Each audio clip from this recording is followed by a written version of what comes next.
ಕಾಯದೊಳು ಗುರುಲಿಂಗ ಜಂಗಮ ದಾಯತವ ನರಿಯಲ್ಕೆ ಸುಲಭೋಪಾಯದಿಂದಿದರಿಟ್ಟು ಬಾಹ್ಯಸ್ಥಲಕ್ಕೆ ಕುರುಹಾಗಿ ದಾಯದೋರಿ ಸಮಸ್ತ ಭಕ್ತ ನಿಕಾಯವನು ಪಾವನವ ಮಾಡಿದ ರಾಯಪೂರ್ವಾಚಾರ್ಯ ಸಂಗನ ಬಸವ ಶರಣಾರ್ಥಿ. ಪ್ರಾತಸ್ಮರಣೀಯರಾದಂಥ ಬಸವಾದಿ ಶರಣರನ್ನು ಎನ್ನ ಹೃನ್ಮಂದಿರದಲ್ಲಿ ನೆನೆದುಕೊಂಡು ಪ್ರಪಂಚದೆಲ್ಲ ದಾರ್ಶನಿಕರಲ್ಲಿ ಭಕ್ತಿಯ ಶರಣಾರ್ಥಿಗಳನ್ನು ಸಲ್ಲಿಸಿ ಬಸವ ಸಮಿತಿ ಮತ್ತು ಬಸವ ಕೇಂದ್ರದ ಎಲ್ಲ ಪದಾಧಿಕಾರಿಗಳಲ್ಲಿ ಎಲ್ಲ ಸದಸ್ಯರಲ್ಲಿ ನೆರೆದು ಬಂದಂಥ ಎಲ್ಲ ಹಿರಿಯರಲ್ಲಿ ತಾಯಂದಿರಲ್ಲಿ ಹಾಗೂ ಅಂತರ್ಜಾಲದ ಮೂಲಕ ವೀಕ್ಷಣೆ ಮಾಡ್ತಕ್ಕಂಥ ಎಲ್ಲ ಹಿರಿಯರಲ್ಲಿ ನನ್ನ ಭಕ್ತಿಯ ಶರಣಾರ್ಥಿಗಳು. ನಾವು ಹಿಂದಿನ ವಾರ ಸಂಸಾರ ಹೇಯಸ್ಥಲದ ಕುರಿತು ಸುಮಾರು 3 ವಾರಗಳ ಕಾಲ ಅನುಭವ ಚಿಂತನೆಯನ್ನು ಇಲ್ಲಿ ಮಾಡಿದ್ವಿ. ಸಂಸಾರ ಹೇಯಸ್ಥಲಕ್ಕೂ ಮಾಯಾವಿಲಾಸ ವಿಡಂಬನ ಸ್ಥಳಕ್ಕೂ ಸೂಕ್ಷ್ಮವಾದ ವ್ಯತ್ಯಾಸವನ್ನು ಬಿಟ್ಟರೆ ಪ್ರಭುದೇವರ ವಚನಗಳ ನಿರ್ವಚನೆ ಮಾಡೋ ಸಂದರ್ಭದಲ್ಲಿ ಸಂಸಾರ ಹೇಯಸ್ಥಳ ಮತ್ತು ವಿಲಾಸ ವಿಡಂಬನಾ ಸ್ಥಳಗಳ ವಚನಗಳನ್ನು ಒಟ್ಟಿಗೆ ಸೇರಿಸಿನೇ ಇದನ್ನು ನಿರ್ವಚನ ಮಾಡಿದ್ದುಂಟು. ಆದರೆ ಈ ಶೂನ್ಯ ಸಂಪಾದನೆಯ ಗ್ರಂಥದಲ್ಲಿ ಸಂಸಾರ ಹೇಯಸ್ಥಳದ ವಚನಗಳ 10 ವಚನಗಳು, ಅದರ ಮುಂದುವರೆದ ಭಾಗವಾಗಿ 12 ವಚನಗಳು ಮಾಯಾವಿಲಾಸ ವಿಡಂಬನಾ ಸ್ಥಳದಲ್ಲಿ ಅವರು ವರ್ಗೀಕರಿಸಿಕೊಂಡಿದ್ದರಿಂದ ನಾವು ಅದನ್ನು ಬೇರೆ ಬೇರೆಯಾಗಿಯೇ ಚಿಂತನೆಗೆ ಒಳಪಡಿಸ್ತಕ್ಕಂಥ ಕೆಲಸ ನಡೀತವೆ. ಇಲ್ಲಿ ಸಂಸಾರ ಹೇಯಸ್ಥಳದಲ್ಲಿ ನಿಂತು ಒಬ್ಬ ಸಾಧಕ ತನ್ನ ಸ್ವಸ್ವರೂಪ ಜ್ಞಾನೋದಯವ ಮಾಡಿಕೊಂಡು ಇದು ಸಂಸಾರ, ಇದು ತನುಭಾವ, ಇದು ಜೀವಭಾವ, ಈ ದೇಹಭಾವ ಅಳಿದಲ್ಲದೆ ಜೀವಭಾವ ಅಳಿಯದು ಅಂತಕ್ಕಂಥ ಭಾವದಲ್ಲಿದ್ದುಕೊಂಡು ಭಕ್ತಿಯನ್ನು ಒಡಮೂಡಿಸಿಕೊಂಡಂತಹ ಒಬ್ಬ ಸಾಧಕ ಮುಂದೆ ಈ ಮಾಯಾವಿಲಾಸವನ್ನು ಅರಿತಂಥವನು, ಆತ ಈ ಮಾಯಾ ಪ್ರಪಂಚವನ್ನು ಅರಿತಂಥವನು. ಆ ಮಾಯಾವಿಲಾಸದ ಮಾಯಾ ಪ್ರಪಂಚವನ್ನು ಅರಿತಂತಹ ಒಬ್ಬ ಸಾಧಕ ಶರಣ ಈ ಒಂದು ಮಾಯಾವಿಲಾಸವನ್ನು ಹೇಗೆ ವಿಡಂಬನೆ ಮಾಡ್ತಾನೆ, ಅದರ ಕುರಿತು ಏನು ಹೇಳ್ತಾರೆ ಸಾಧಕರು. ಈ ಮಾಯೆ ಹೆಂಗೆ ಆವರಿಸಿದೆ, ಈ ಮಾಯೆ ಯಾವ್ಯಾವ ರೂಪದಲ್ಲಿ ನಮ್ಮ ಮುಂದೆ ತೋರ್ತಾ ಇದೆ, ಇದನ್ನು ಮಾಯೆ ಗೆದ್ದವರು ಯಾರು, ಮಾಯನ್ನು ಗೆಲ್ಲುವುದೇ ಅಂತು ಅಂತಕ್ಕಂತಹ ಎಲ್ಲ ವಿವರಗಳನ್ನು ಸಾಧಕರು, ಅನುಭಾವಿಗಳು, ಶರಣರು ಈ ಜಗತ್ತಿಗೆ ಇದನ್ನು ಅರಿಯದೇ ಇರತಕ್ಕಂಥ ನಮ್ಮಂಥವರಿಗೆ ತಿಳಿಯಪಡಿಸ್ತಾರಲ್ಲ, ತಮ್ಮ ವಚನಗಳ ಮೂಲಕ, ತಮ್ಮ ಪದ್ಯಗಳ ಮೂಲಕ, ತನ್ನ ಅನುಭವದ ಮಾತಿನ ಮೂಲಕ ಏನು ತಿಳಿಯಪಡಿಸ್ತಾರಲ್ಲ, ಅದಕ್ಕೆ ನಾವಿಲ್ಲಿ ಮಾಯಾವಿಲಾಸ ವಿಡಂಬನ ಸ್ಥಳ ಅಂತ ಕರೀತೇವೆ. ಜ್ಞಾನೋದಯವಾದ ಸಾಧಕನು ಮರವೆ ಜನ್ಯವಾದ ಮಾಯಾವಿಲಾಸವನ್ನು, ಮರವೆ ಜನ್ಯವಾದ ಮರವೆಯಿಂದ ಹುಟ್ಟಿದಂತಹ ಮರವೆ ಜನ್ಯವಾದ ಈ ಮಾಯೆ ಈ ಮರವೆಯಿಂದ ಹುಟ್ಟಿದ್ದು. ನಾನಾರೆಂಬುದನ್ನು ತಿಳಿ ಅಂತ ಹೇಳಿದ್ರಲ್ಲ, ಅದನ್ನು ತಿಳಿಲಾರದನೆ ಮರೆತು ಹೋಗಿದ್ದಕ್ಕೆ ಈ ಮರೆವು ಇದ್ದಿದ್ದರಿಂದ ಈ ಮರೆವು ಈ ಮಾಯೆಯನ್ನು ಹೆತ್ತಳು ಮರವೆ ಜನ್ಯವಾದ ಮಾಯೆಯನ್ನು ಹೆತ್ತವರು ಯಾರು, ಮಾಯೆಯ ತಾಯಿ ಯಾವುದು ಅಂದರೆ ಮರೆವು. ಮರವೇ ಜನ್ಯವಾದ ಮಾಯಾವಿಲಾಸವನ್ನು, ಈ ಮಾಯಾವಿಲಾಸ ನಡೆದಿದೆ ಇಲ್ಲಿ. ಶೃಂಗಾರಭರಿತವಾದ ಬದುಕು, ಶೃಂಗಾರಭರಿತವಾದ ಪ್ರಪಂಚ, ಇದಕ್ಕೆ ಮಾಯಾವಿಲಾಸ ಅಂತ ಕರ್ಕೊಂಡ್ರು. ಇದು ಎದರಿಂದ ಹುಟ್ಟಿಕೊಂಡಿತು ಅಂತಂದರೆ ನಮ್ಮ ಮರವೇ, ನಮ್ಮ ಅಜ್ಞಾನ.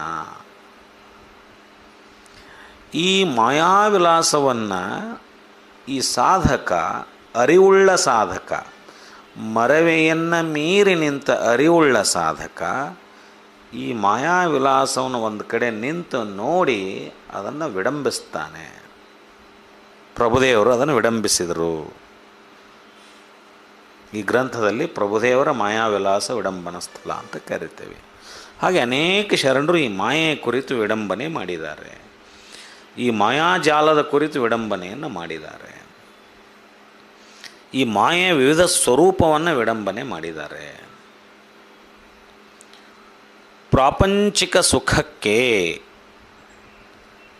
ಆಸೆ ಪಡುವುದೇ ಅಥವಾ ಪಡುವ ಆಸೆಯೇ ಮಾಯೆ ಅಂತ ಒಂದು ಶಬ್ದದಲ್ಲಿ ನಾವು ಹೇಳಬಹುದು. ಪ್ರಾಪಂಚಿಕ ಸುಖ ಅಂತಂದರೆ ಮತ್ತಿದೇ ವಿಷಯ ವಸ್ತುಗಳು ಬಂದು ಇದಕ್ಕೆ ಹಪಹಪಿಸುವ, ಈ ವಿಷಯ ವಸ್ತುಗಳಿಗೆ ಹಪಹಪಿಸುವ ಆಸೆ ಅಂದರೆ ಮಾಯೆಯ ಮೂಲ ಅಥವಾ ಮಾಯೆಯ ಸ್ವರೂಪ, ಅಥವಾ ಮಾಯೆ ಯಾವ ರೂಪದಲ್ಲಿ ನಮ್ಮಲ್ಲಿ ಒಡಮೂಡ್ತದೆ ಅಂತಂದರೆ ಈ ವಿಷಯ ವಸ್ತುಗಳ ಮೇಲೆ ಆಸೆ ಪಡುವುದರ ಮೂಲಕ ಮಾಯೆ ನಮ್ಮನ್ನು ಆವರಿಸಿಕೊಳ್ಳುತ್ತದೆ. ನಮ್ಮನ್ನು ತನ್ನ ಹಿಡಿತದಲ್ಲಿ ಮಾಯೆ ಇಟ್ಟುಕೊಳ್ಳುವ ಒಂದು ಸುಲಭ ಮಾರ್ಗ ಯಾವುದು ಅಂತಂದರೆ ಈ ವಿಲಾಸ ವಸ್ತುಗಳು, ಈ ವಿಷಯ ವಸ್ತುಗಳ ಮೇಲೆ ಆಸೆ ಪಡುವುದರ ಮೂಲಕ ನಾವು ಈ ಮಾಯಾಜಾಲಕ್ಕೆ, ಈ ಮಾಯಾಬಲೆಗೆ ಬೀಳುವುದುಂಟು, ಅತಿ ಸಹಜವಾಗಿ ಬೀಳುವುದುಂಟು. ಹಾಗಾದರೆ ನಾವು ಮಾಯೆಯಿಂದ ಸ್ವಲ್ಪ ದೂರ ಇರಬೇಕು, ಮಾಯೆ ಇಕ್ಕಟ್ಟಿನಲ್ಲಿ ನಾವು ಸಿಕ್ಕೋಬಾರದು, ಮಾಯೆಯ ಬಲೆಯಲ್ಲಿ ನಾವು ಭಾಳ ಬೀಳಬಾರದು. ನಾವು ಹುಟ್ಟಿನಿಂದನೇ ಮಾಯೆ ಬಲೆಯಲ್ಲಿ ಬಿದ್ದಿದ್ದೇವೆ, ಇಲ್ಲ ಅನ್ನೋದಿಲ್ಲ, ಇನ್ನೂ ಬೀಳಬಾರದು ಅಂತಂದರೆ ಅದಕ್ಕೊಂದು ಸುಲಭ ಮಾರ್ಗ ಅಂದರೆ ನಮ್ಮ ಆಸೆಗಳ ಮೇಲೆ ಅಂಕುಶವನ್ನು ಇಟ್ಕೋಬೇಕು. ವಿಷಯ ವಸ್ತುಗಳ ಮೇಲೆ ನಮ್ಮ ಇಚ್ಛೆ ಏನಿದೆಯಲ್ಲ, ಆ ಇಚ್ಛೆಗಳನ್ನು ಕಡಿಮೆಗೊಳಿಸಬೇಕು, ಅವನ್ನ ಕಡಿಮೆ ಮಾಡ್ಕೋಬೇಕು. ಆ ವಿಷಯ ವಸ್ತುಗಳನ್ನು ನಮ್ಮ ಮನಸ್ಸಿನಲ್ಲಿ ಅದು ಕಲ್ಪನೆಗೆ ಬಂದಾಗ ಅದನ್ನು ನಮ್ಮ ವಶಕ್ಕೆ ಪಡೆಯಬೇಕೆಂಬುವ ಆಸೆಯನ್ನು ನಾವು ನಿರಸನ ಮಾಡಬೇಕು ಅಂತರಂಗದಲ್ಲಿ. ಆ ಆಸೆಗಳನ್ನು ನಿರಸನ ಮಾಡುವುದು ಮಾಯೆಯಿಂದ ದೂರವಿಡುವ ಒಂದು ಸುಲಭವಾದ ತಂತ್ರ ಮತ್ತು ಮಾರ್ಗ. ಅದನ್ನು ಶರಣರು ನಮಗೆ ಭಾಳ ಸುಲಭವಾಗಿ ಹೇಳಿಕೊಟ್ಟಿದ್ದಾರೆ. ಈ ಮಾಯೆ ಎಂಬುದು ಸಕಲರನ್ನೂ, ಇದು ನಮಗೆ ಅವರಿಗೆ ಇವರಿಗೆ ಅಂತಿಲ್ಲ, ಈ ಮಾಯೆ ಬಲೆಯಲ್ಲಿ ಬೀಳದೇ ಇರುವವರು ಈ ಪ್ರಪಂಚದಲ್ಲಿ ಯಾರೂ ಇಲ್ಲ. ಅದಕ್ಕಾಗಿ ನಾವು ಸ್ವಲ್ಪ ಖುಷಿ ಪಡಬೇಕೇನೆಂದರೆ, ನಾನೊಬ್ಬನೇ ಈ ಮಾಯೆ ಬಲೆಗೆ ಬಿದ್ದಿಲ್ಲ, ಎಲ್ಲರೂ ಈ ಮಾಯೆ ಬಲೆಗೆ ಬಿದ್ದವರು. ಈ ಮಾಯೆ ಬಲೆಗೆ ಬಿದ್ದಿದ್ದಕ್ಕೆ ನನಗೆ ಪಾಪ ಪ್ರಜ್ಞೆ ಬೇಕಾಗಿಲ್ಲ. ಎಲ್ಲೋ ಒಂದು ಹಂತದಲ್ಲಿ ಈ ಮಾಯೆ ಆವರಿಸಿ ನಾನು ಈ ವಿಷಯ ವಸ್ತುಗಳ ಮೇಲೆ ಮೋಹಗೊಂಡಿದ್ದೆ ಅಂತಂದರೆ ಅದಕ್ಕೆ ಪರಿತಪಿಸುವ ಕಾರಣವಿಲ್ಲ. ಯಾಕಂದರೆ ಅವರು ಆ ಮಾಯೆ ಬಲೆಗೆ ಬಿದ್ದಿಲ್ಲ, ನಾನಷ್ಟೇ ಬಿದ್ದೇನೆ ಅನ್ನೋ ಪ್ರಸಂಗನೇ ಈ ಪ್ರಪಂಚದಲ್ಲಿ, ಈ ತೋರ ಬರುವ ಪ್ರಪಂಚದಲ್ಲಿ, ಈ ಶೃಂಗಾರಮಯವಾಗಿರ್ತಕ್ಕಂಥ ಪ್ರಪಂಚದಲ್ಲಿ, ಇದು ಮಾಯಾವಿಲಾಸದಿಂದನೇ ಸೃಷ್ಟಿಯಾದಂಥ ಈ ಪ್ರಪಂಚದಲ್ಲಿ ಪ್ರತಿಯೊಬ್ಬರೂ ಒಂದಿಲ್ಲ ಒಂದು ರೀತಿಯಲ್ಲಿ ಈ ಮಾಯೆಯ ಬಲೆಗೆ ಸಿಲುಕಿಕೊಂಡವರೇ. ಇದು ಸತ್ಯ. ಸಕಲರಲ್ಲೂ ಒಂದಿಲ್ಲ ಒಂದು ರೀತಿಯಲ್ಲಿ ಬಂಧಿಸಿ ಕಾಡುವುದು ಈ ಮಾಯೆ, ಕಾಡುವುದು ಈ ಮಾಯೆ. ಇದು ಸ್ಪಷ್ಟ. ಆದರೆ ತನ್ನ ಸ್ವಸ್ವರೂಪ ಜ್ಞಾನೋದಯವಾದ ಶರಣನು, ಸಾಧಕನು ಇದನ್ನು ಅರಿತವನಾಗಿರುತ್ತಾನೆ. ಇದು ಯಾರನ್ನೂ ಬಿಟ್ಟಿಲ್ಲ. ಮಾಯೆ ಬಂಧನದಲ್ಲಿ ನಾನು ಸಿಲುಕೊಂಡೇನೆ ಅಂತ ಒಮ್ಮೆ ಅನಿಸಿದ್ರೂ ಕೂಡ ಇದು ಜನ್ಮತಃ ಬಂದಂಥ ಮಾಯೆ. ಇದು ನಡುವೆ ಬಂದಂಥ ಮಾಯೆ ಅಲ್ಲ. ಇದು ನಡುವೆ ಯಾವಾಗೋ ಸೇರಿಕೊಂಡಂಥ ಮಾಯೆ ಅಲ್ಲ. ಇದು ಜನ್ಮದಿಂದ ಬಂದಂಥ, ಹೌದಾ, ಜನಿತಕ್ಕೆ ತಾಯಾಗಿ ಹೆತ್ತಳು ಮಾಯೆ. ಇದು ಜನಿತಕ್ಕೇ ತಾಯಾಗಿ ಹೆತ್ತಳು ಮಾಯೆ ಅನ್ನುವಂಥ ಮಾತಿದೆ ಅಲ್ಲ. ಹೀಗಾಗಿ ಇದು ನಮ್ಮ ಜನ್ಮತಃ, ನಮ್ಮ ಹುಟ್ಟಿನಿಂದಲೇ ಈ ಮಾಯೆ ನಮ್ಮನ್ನು ಯಾವುದಾದರೂ ಒಂದು ರೂಪದಲ್ಲಿ ನಮ್ಮನ್ನು ಆವರಿಸಿಕೊಂಡಿರ್ತದೆ, ನಮ್ಮನ್ನು ಬಂಧನಕ್ಕೊಳಪಡಿಸಿರುತ್ತದೆ. ಇದು ಸತ್ಯ.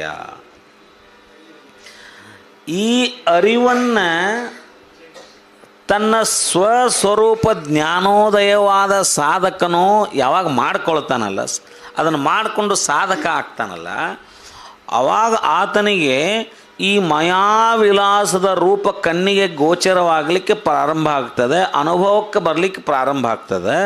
ಆವಾಗ ಆತ ತನ್ನ ಆ ಸ್ಥಳದಲ್ಲಿ ನಿಂತು, ಆ ನಿಲುವಿನಲ್ಲಿ ನಿಂತು ಜಗತ್ತಿಗೆ ಒಂದಿಷ್ಟು ಬೋಧನೆ ಮಾಡಲಿಕ್ಕೆ ಪ್ರಾರಂಭ ಮಾಡ್ತಾನೆ. ಇದು ಮಾಯೆ, ಈ ಮಾಯೆ ಹಿಂಗಿದೆ. ಅದನ್ನು ಕಂಡಂಥ ಒಬ್ಬ ಸಾಧಕ ಅನುಭಾವಿ ಈ ಜಗತ್ತಿಗೆ ತೋರ್ಪಡಿಸಲಿಕ್ಕೆ ನಿಲ್ತಾನೆ. ನಾವು ಯಾವುದೋ ಒಂದು ಓಣಿಯಲ್ಲಿ ಹೊಂಟಿರ್ತೇವೆ ಅಂತ ತಿಳ್ಕೊಳ್ಳೋಣ. ಅಲ್ಲೊಬ್ಬ ಅಡ್ಡ ನಿಂತಿರ್ತಾನೆ ಮನುಷ್ಯ. ನಾವು ಸುಮ್ಮನೆ ನಮ್ಮ ಲೋಕದೊಳಗೆ ಹೊಂಟಿರ್ತೇವೆ. ಹೊಂಟಾಗ ಅವ ನಮ್ಮನ್ನು ನಿಲ್ಲಿಸ್ತಾನಲ್ಲ, ನಿಲ್ಲಿಲ್ಲ ಅಂತ. ಅಷ್ಟು ಜೋರು ಹೋಗಬೇಡ ಅಲ್ಲ, ಯಾಕ್ರಿ ಅಂತ. ಅಲ್ಲಿ ಈಗರ ಒಂದು ಹಾವು ಆ ಗುದ್ದಿನೊಳಗೆ ಹಿಂಗೆ ಹೋಗೈತಿ, ಅಲ್ಲಿ ಹೋಗುವ ಒಂದಿಷ್ಟು ಹುಷಾರಿಂದ ಹೋಗು ಅಂತ ಹೇಳ್ತಾನ, ಎಚ್ಚರಿಸ್ತಾನ. ಅವ ಎಚ್ಚರಿಸದೇ ಇದ್ದಿದ್ರೆ ಆ ವಿಷಜಂತು ಅಲ್ಲಿ ಹೋಗಿದ್ದು ನಮಗೆ ಗೊತ್ತಿಲ್ಲ. ನಾವು ಆ ಮರವೆಯ ಮಬ್ಬಿನಲ್ಲಿ ಆ ವಿಷಜಂತುವಿನ ಮೇಲೆ ಏನಾದರೂ ಕಾಲಿಟ್ಟರೆ, ಸ್ಪರ್ಶಿಸಿದ್ರೆ ನಮಗೆ ಕಚ್ಚೀತಲ್ಲ. ನಮಗೆ ಕಚ್ಚಿದ ಮೇಲೆ ಗೊತ್ತಾಗೋದು ಅದು. ಯಾಕೆ ಅದು ಇರೋದೇ ಗೊತ್ತಿಲ್ಲ ನಮಗೆ. ಆ ಅಜ್ಞಾನದಲ್ಲಿ ನಾವಿರ್ತೇವೆ. ಅಲ್ಲಿ ಹೋಗಿದೆ, ಅದು ಇದೆ ಅಂತಕ್ಕಂಥ ಅರಿವುಳ್ಳಾತ ದಾರಿಯೊಳಗೆ ನಿಂತು ನಮಗೆ ಹೇಳ್ತಿರ್ತಾನೆ, ಅಲ್ಲಿ ಹೋಗಬೇಡ್ರಿ. ಅದು ಸಾಧಕನ ನಿಲುವು. ಈ ಪ್ರಪಂಚದಲ್ಲಿ ನಾವೆಲ್ಲ ಅಜ್ಞಾನದಲ್ಲೇ ಇರೋರು, ಮರವೆಯಲ್ಲೇ ಇರೋರು. ಅಲ್ಲೇ ಇಲ್ಲೇ ಕೆಲವು ಸಾಧಕರು ಅದನ್ನು ನೋಡಿದವರು, ಅದನ್ನು ತಿಳಿದವರು, ಇಲ್ಲಿ ಹಿಂಗೈತಿ, ಇದು ಹಿಂಗೈತಿ, ಸ್ವಲ್ಪ ಹುಷಾರಿಂದ ಹೋಗು ಅಂತೇನು ಹೇಳ್ಯಾರಲ್ಲ, ಅದು ಮಾಯಾವಿಲಾಸ ವಿಡಂಬನಾ ಸ್ಥಳ. ನಂಬಬೇಡ್ರೋ ಇದನ್ನು. ಇದು ಕಣ್ಣಿಗೆ ಕಾಣೋದು, ನಿಮಗೇನು ತಿಳ್ಕೊಂಡಿರಲ್ಲ ಅದು ಅಲ್ಲ. ಹಂಗೆ ಅದು ಹಿಂಗೈತಿ ಅಂತ ನಿಜ ಸ್ಥಿತಿಯನ್ನು ತಿಳಿಸ್ಕೊಡ್ತಕ್ಕಂಥ ಒಬ್ಬ ಸಾಧಕ ಆ ಮಾಯೆಯ ವಿಲಾಸವನ್ನು ವಿಡಂಬಿಸ್ತಾನೆ, ಅಣಕಿಸ್ತಾನೆ, ಅದನ್ನು ವಿವರಿಸ್ತಾನೆ. ಇದು ಹಿಂಗೈತೆ ಅಂತ ವಿವರಿಸ್ತಾನಲ್ಲ, ಅದಕ್ಕೆ ನಾವು ಮಾಯಾ ವಿಡಂಬನಾ ಸ್ಥಳ ಅಂತ. ಪ್ರಭುದೇವರು ಈ ಗ್ರಂಥದಲ್ಲಿ ಸಂಪಾದನೆಕಾರರು ಪೂಜ್ಯ ಗೋಳೂರು ಸಿದ್ಧವೀರನ್ನೊಡೆಯರು ಪ್ರಭುದೇವರ 12 ವಚನಗಳನ್ನು ಆಯ್ಕೆ ಮಾಡಿಕೊಂಡು ಈ ಮಾಯಾವಿಲಾಸ ವಿಡಂಬನ ಸ್ಥಳದಲ್ಲಿ ಆ ವಚನಗಳನ್ನು, ಪ್ರಭುದೇವರ ವಚನಗಳನ್ನು ಸಾಧಕರಾಗಿ ನಿಂತು ಆ ಅರಿವಿನ ಮಹಾಪ್ರಜ್ಞೆಯಲ್ಲಿ ನಿಂತುಕೊಂಡು ಆ ಉತ್ತುಂಗದ ಸ್ಥಿತಿಯಲ್ಲಿ ನಿಂತುಕೊಂಡು ಮಾಯಾವಿಲಾಸವನ್ನು ಪ್ರಭುದೇವರು ನಮಗೆ ಹೆಂಗೆ ಹೇಳಿಕೊಟ್ಟಾರ, ಅವ್ರು ಹೆಂಗೆ ಹೇಳ್ಯಾರ ನಮಗೆ ಅನ್ನೋದನ್ನು 12 ವಚನಗಳನ್ನು ಆಯ್ಕೆ ಮಾಡಿಕೊಂಡು ಈ ಗ್ರಂಥದಲ್ಲಿ ನಮಗೆ ತಿಳಿಸಿಕೊಟ್ಟಿದ್ದಾರೆ. ಸಂಸಾರವನ್ನು ಅನಿತ್ಯ, ಅನಿರ್ಮಲ, ಜನ್ಮಗಳ ಮೂಲವೆಂದು ತಿಳಿದುದಲ್ಲದೆ ಈ ಸಂಸಾರ ಬಂಧನ ಜೀವಿಗೆ ಏತರಿಂದಾಯಿತು. ಈ ಸಂಸಾರದ ಬಂಧನ ಈ ಜೀವಭಾವ ಈ ಜೀವಿಗೆ ಎದರಿಂದಾಯಿತು ಈ ಬಂಧನ? ಭವಬಂಧನ ಪವಪಾಶವಾದ ಕಾರಣವೇನಯ್ಯ, ಯಾಕಾಯ್ತಿದು ಎಂದು ಜಿಜ್ಞಾಸೆಯಿಂದ ನೋಡಿದಾಗ, ಇದನ್ನು ಜಿಜ್ಞಾಸೆಯಿಂದ ನೋಡ್ಬೇಕು, ಯಾಕಾತಿದು ಹಿಂಗಾಗಿದೆ, ಹಿಂಗಿದೆ, ಸಂಸಾರ ಹೇಯ ಸ್ಥಳದಲ್ಲಿ ನಾವು ನೋಡ್ಕೊಂಡ್ವಿ, ಇದು ಹಿಂಗೆ ಯಾಕಾಯಿತು ಅಂತ ಜಿಜ್ಞಾಸೆ ಮಾಡೋದೇನೈತಲ್ಲ, ಈ ಜಿಜ್ಞಾಸೆಯಿಂದ ನೋಡಿದಾಗ ಇದು ಮಾಯಾಲೀಲೆ ಎಂದು ನಮ್ಮ ಅರಿವಿಗೆ ಬರುತ್ತದೆ. ನಾವು ಟೈಮ್ ಕೊಡ್ಬೇಕು ಅದಕ್ಕೆ, ಹಿಂಗೆ ಯಾಕಾಯ್ತದು, ಹಿಂಗೆ ಯಾಕೆ ಆಗಕತ್ತೈತಿ, ಇದೇನಿದು ಅಂತ ನಾವು ಒಂದು ಕ್ಷಣ ನಿಂತು ನಮ್ಮ ಬರದ ಜೀವನದಲ್ಲಿ ಅದಕ್ಕೆ ಅವಕಾಶನೇ ಕೊಟ್ಟಿಲ್ಲ. ನಾವು ಯಾಕೆ ಹಿಂಗೆ ಆಗತೈತೆ ಅಂತ ಅವಕಾಶ ಕೊಟ್ಟೇ ಇಲ್ಲ ವಿಚಾರ ಮಾಡಲಿಕ್ಕೆ. ಒಂದು ಸ್ವಲ್ಪ ಹೊತ್ತು ನಿಂತು ಸುಧಾರಿಸ್ಕೊಂಡು ವಿಚಾರ ಮಾಡಿ ಇದು ಯಾಕೆ ಹಿಂಗೆ ಆಗಕತ್ತೈತಿ ಅಂತ ಕೇಳಿದಾಗ, ಪ್ರಶ್ನೆ ಮಾಡಿಕೊಂಡಾಗ, ಅಥವಾ ಅನುಭಾವಿಗಳು ಏನು ಹೇಳ್ಯಾರ ಅದನ್ನು ನೋಡಿದಾಗ ನಮಗೇನು ತಿಳಿತೈತೆ ಅಂದ್ರೆ, ಇದಕ್ಕೆ ಮಾಯಾಲೀಲೆಯೇ ಏನೋ ಕಾರಣವೆಂದು ನಮಗೆ ಅರಿವಿಗೆ ಬರುತ್ತದೆ. ಆ ಅರಿವು ಸಂಸಾರ ವೃತ್ತಿಯಲ್ಲಿ ಹೇಯವನ್ನುಂಟು ಮಾಡಿ, ಆ ಅರಿವು ಬಂತಂದ್ರೆ ನಮ್ಮ ಸಂಸಾರ ವೃತ್ತಿಯಲ್ಲಿ ಹೇಯವನ್ನುಂಟು ಮಾಡಿ ಇದಕ್ಕೆ ಕಾರಣೀಭೂತವಾದ ಮಾಯೆಯಿಂದ ಪಾರಾಗಲು ಚಿಂತಿಸುತ್ತದೆ. ಅದನ್ನು ತಿಳ್ಕೊಳ್ಳಿಲ್ಲ ಅಂದರೆ, ರೋಗನ ನಮಗೆ ಗೊತ್ತಾಗಿಲ್ಲ ಅಂದ್ರೆ ಆ ರೋಗ ಗುಣಪಡಿಸ್ಕೊಳ್ಳೋದು ಹೆಂಗೆ? ಡೈಗ್ನೋಸ್ ಆಗಬೇಕು ಫಸ್ಟು, ಯಾತಕ್ಕಾಗಿ ಇದು ಆಗಿದೆ ಅನ್ನೋದು ಡೈಗ್ನೋಸ್ ಆತಂದ್ರೆ ಆ ರೋಗಕ್ಕೆ ಒಂದು ಔಷಧಿ ಸಿಗುತ್ತೆ. ಇದನ್ನು ಜಿಜ್ಞಾಸೆ ಒಳಪಡಿಸಿದಾಗ, ಸಂಸಾರ ಹೇಯ ಸ್ಥಳದಲ್ಲಿ ನಿಂತು ಇದನ್ನು ಜಿಜ್ಞಾಸೆ ಒಳಪಡಿಸಿದಾಗ ನಮಗೆ ಒಂದು ಅರಿವಿಗೆ ಬರುತ್ತೆ. ಏನಂತ? ಮಾಯೆಯೇ ಇದಕ್ಕೆಲ್ಲ ಮೂಲ ಕಾರಣ ಅನ್ನೋದು ನಮಗೆ ಗುರ್ತಾಗಿಬಿಡ್ತೈತಿ. ಕಾರಣ ಬೇರೆ ಇದ್ದು ಬೇರೆ ಏನಾರ ನಾವು ಟ್ರೀಟ್ಮೆಂಟ್ ಕೊಟ್ಟರೆ ಆರಾಮಾಗೋದೇ ಇಲ್ಲದು. ಮೂಲ ಕಾರಣ ಏನಿದಕ್ಕೆ ಅಂತಂದರೆ, ಮಾಯೆ ಅಂತಕ್ಕಂಥ ಅರಿವು ನಮಗೆ ಗುರ್ತಾಯಿತು ಅಂತಂದರೆ ಅದರಿಂದ ಹೆಂಗೆ ಪಾರಾಗಬೇಕು ಅನ್ನೋ ಚಿಂತನೆ ಪ್ರಾರಂಭ ಆಗ್ತದೆ. ಯಾವ ವೈರಸ್ನಿಂದ ನನಗೆ ಆರಾಮ ಇಲ್ಲ ಅಂತ ಗೊತ್ತಾತಂದರೆ, ಡೆಂಗು ಬಂದಿದೆಯೋ ಅಥವಾ ಟೈಫಾಯ್ಡ್ ಬಂದಿದೆಯೋ ಅನ್ನೋದು ಗುರ್ತಾದ ಮೇಲೆ ಡೆಂಗ್ಯೂ ಔಷಧ ಡೆಂಗ್ಯೂಗೆ ಬಂದವ್ರಿಗೆ ಕೊಡೋದು, ಟೈಫಾಯ್ಡ್ ಬಂದವ್ರಿಗೆ ಟೈಫಾಯ್ಡ್ ಔಷಧ ಕೊಟ್ಟರೆ ಆರಾಮಾಗಿಬಿಡ್ತೈತಿ. ಡೆಂಗು ಬಂದವರಿಗೆ ಟೈಫಾಯ್ಡ್ ಔಷಧ ಕೊಟ್ಟು ಟೈಫಾಯ್ಡ್ ಬಂದವ್ರಿಗೆ ಡೆಂಗ್ಯೂ ಔಷಧ ಕೊಟ್ಟು ಅಂದ್ರೆ ಆರಾಮೆಲ್ಲಿಂದ ಆಗಬೇಕದು ಅಂತ.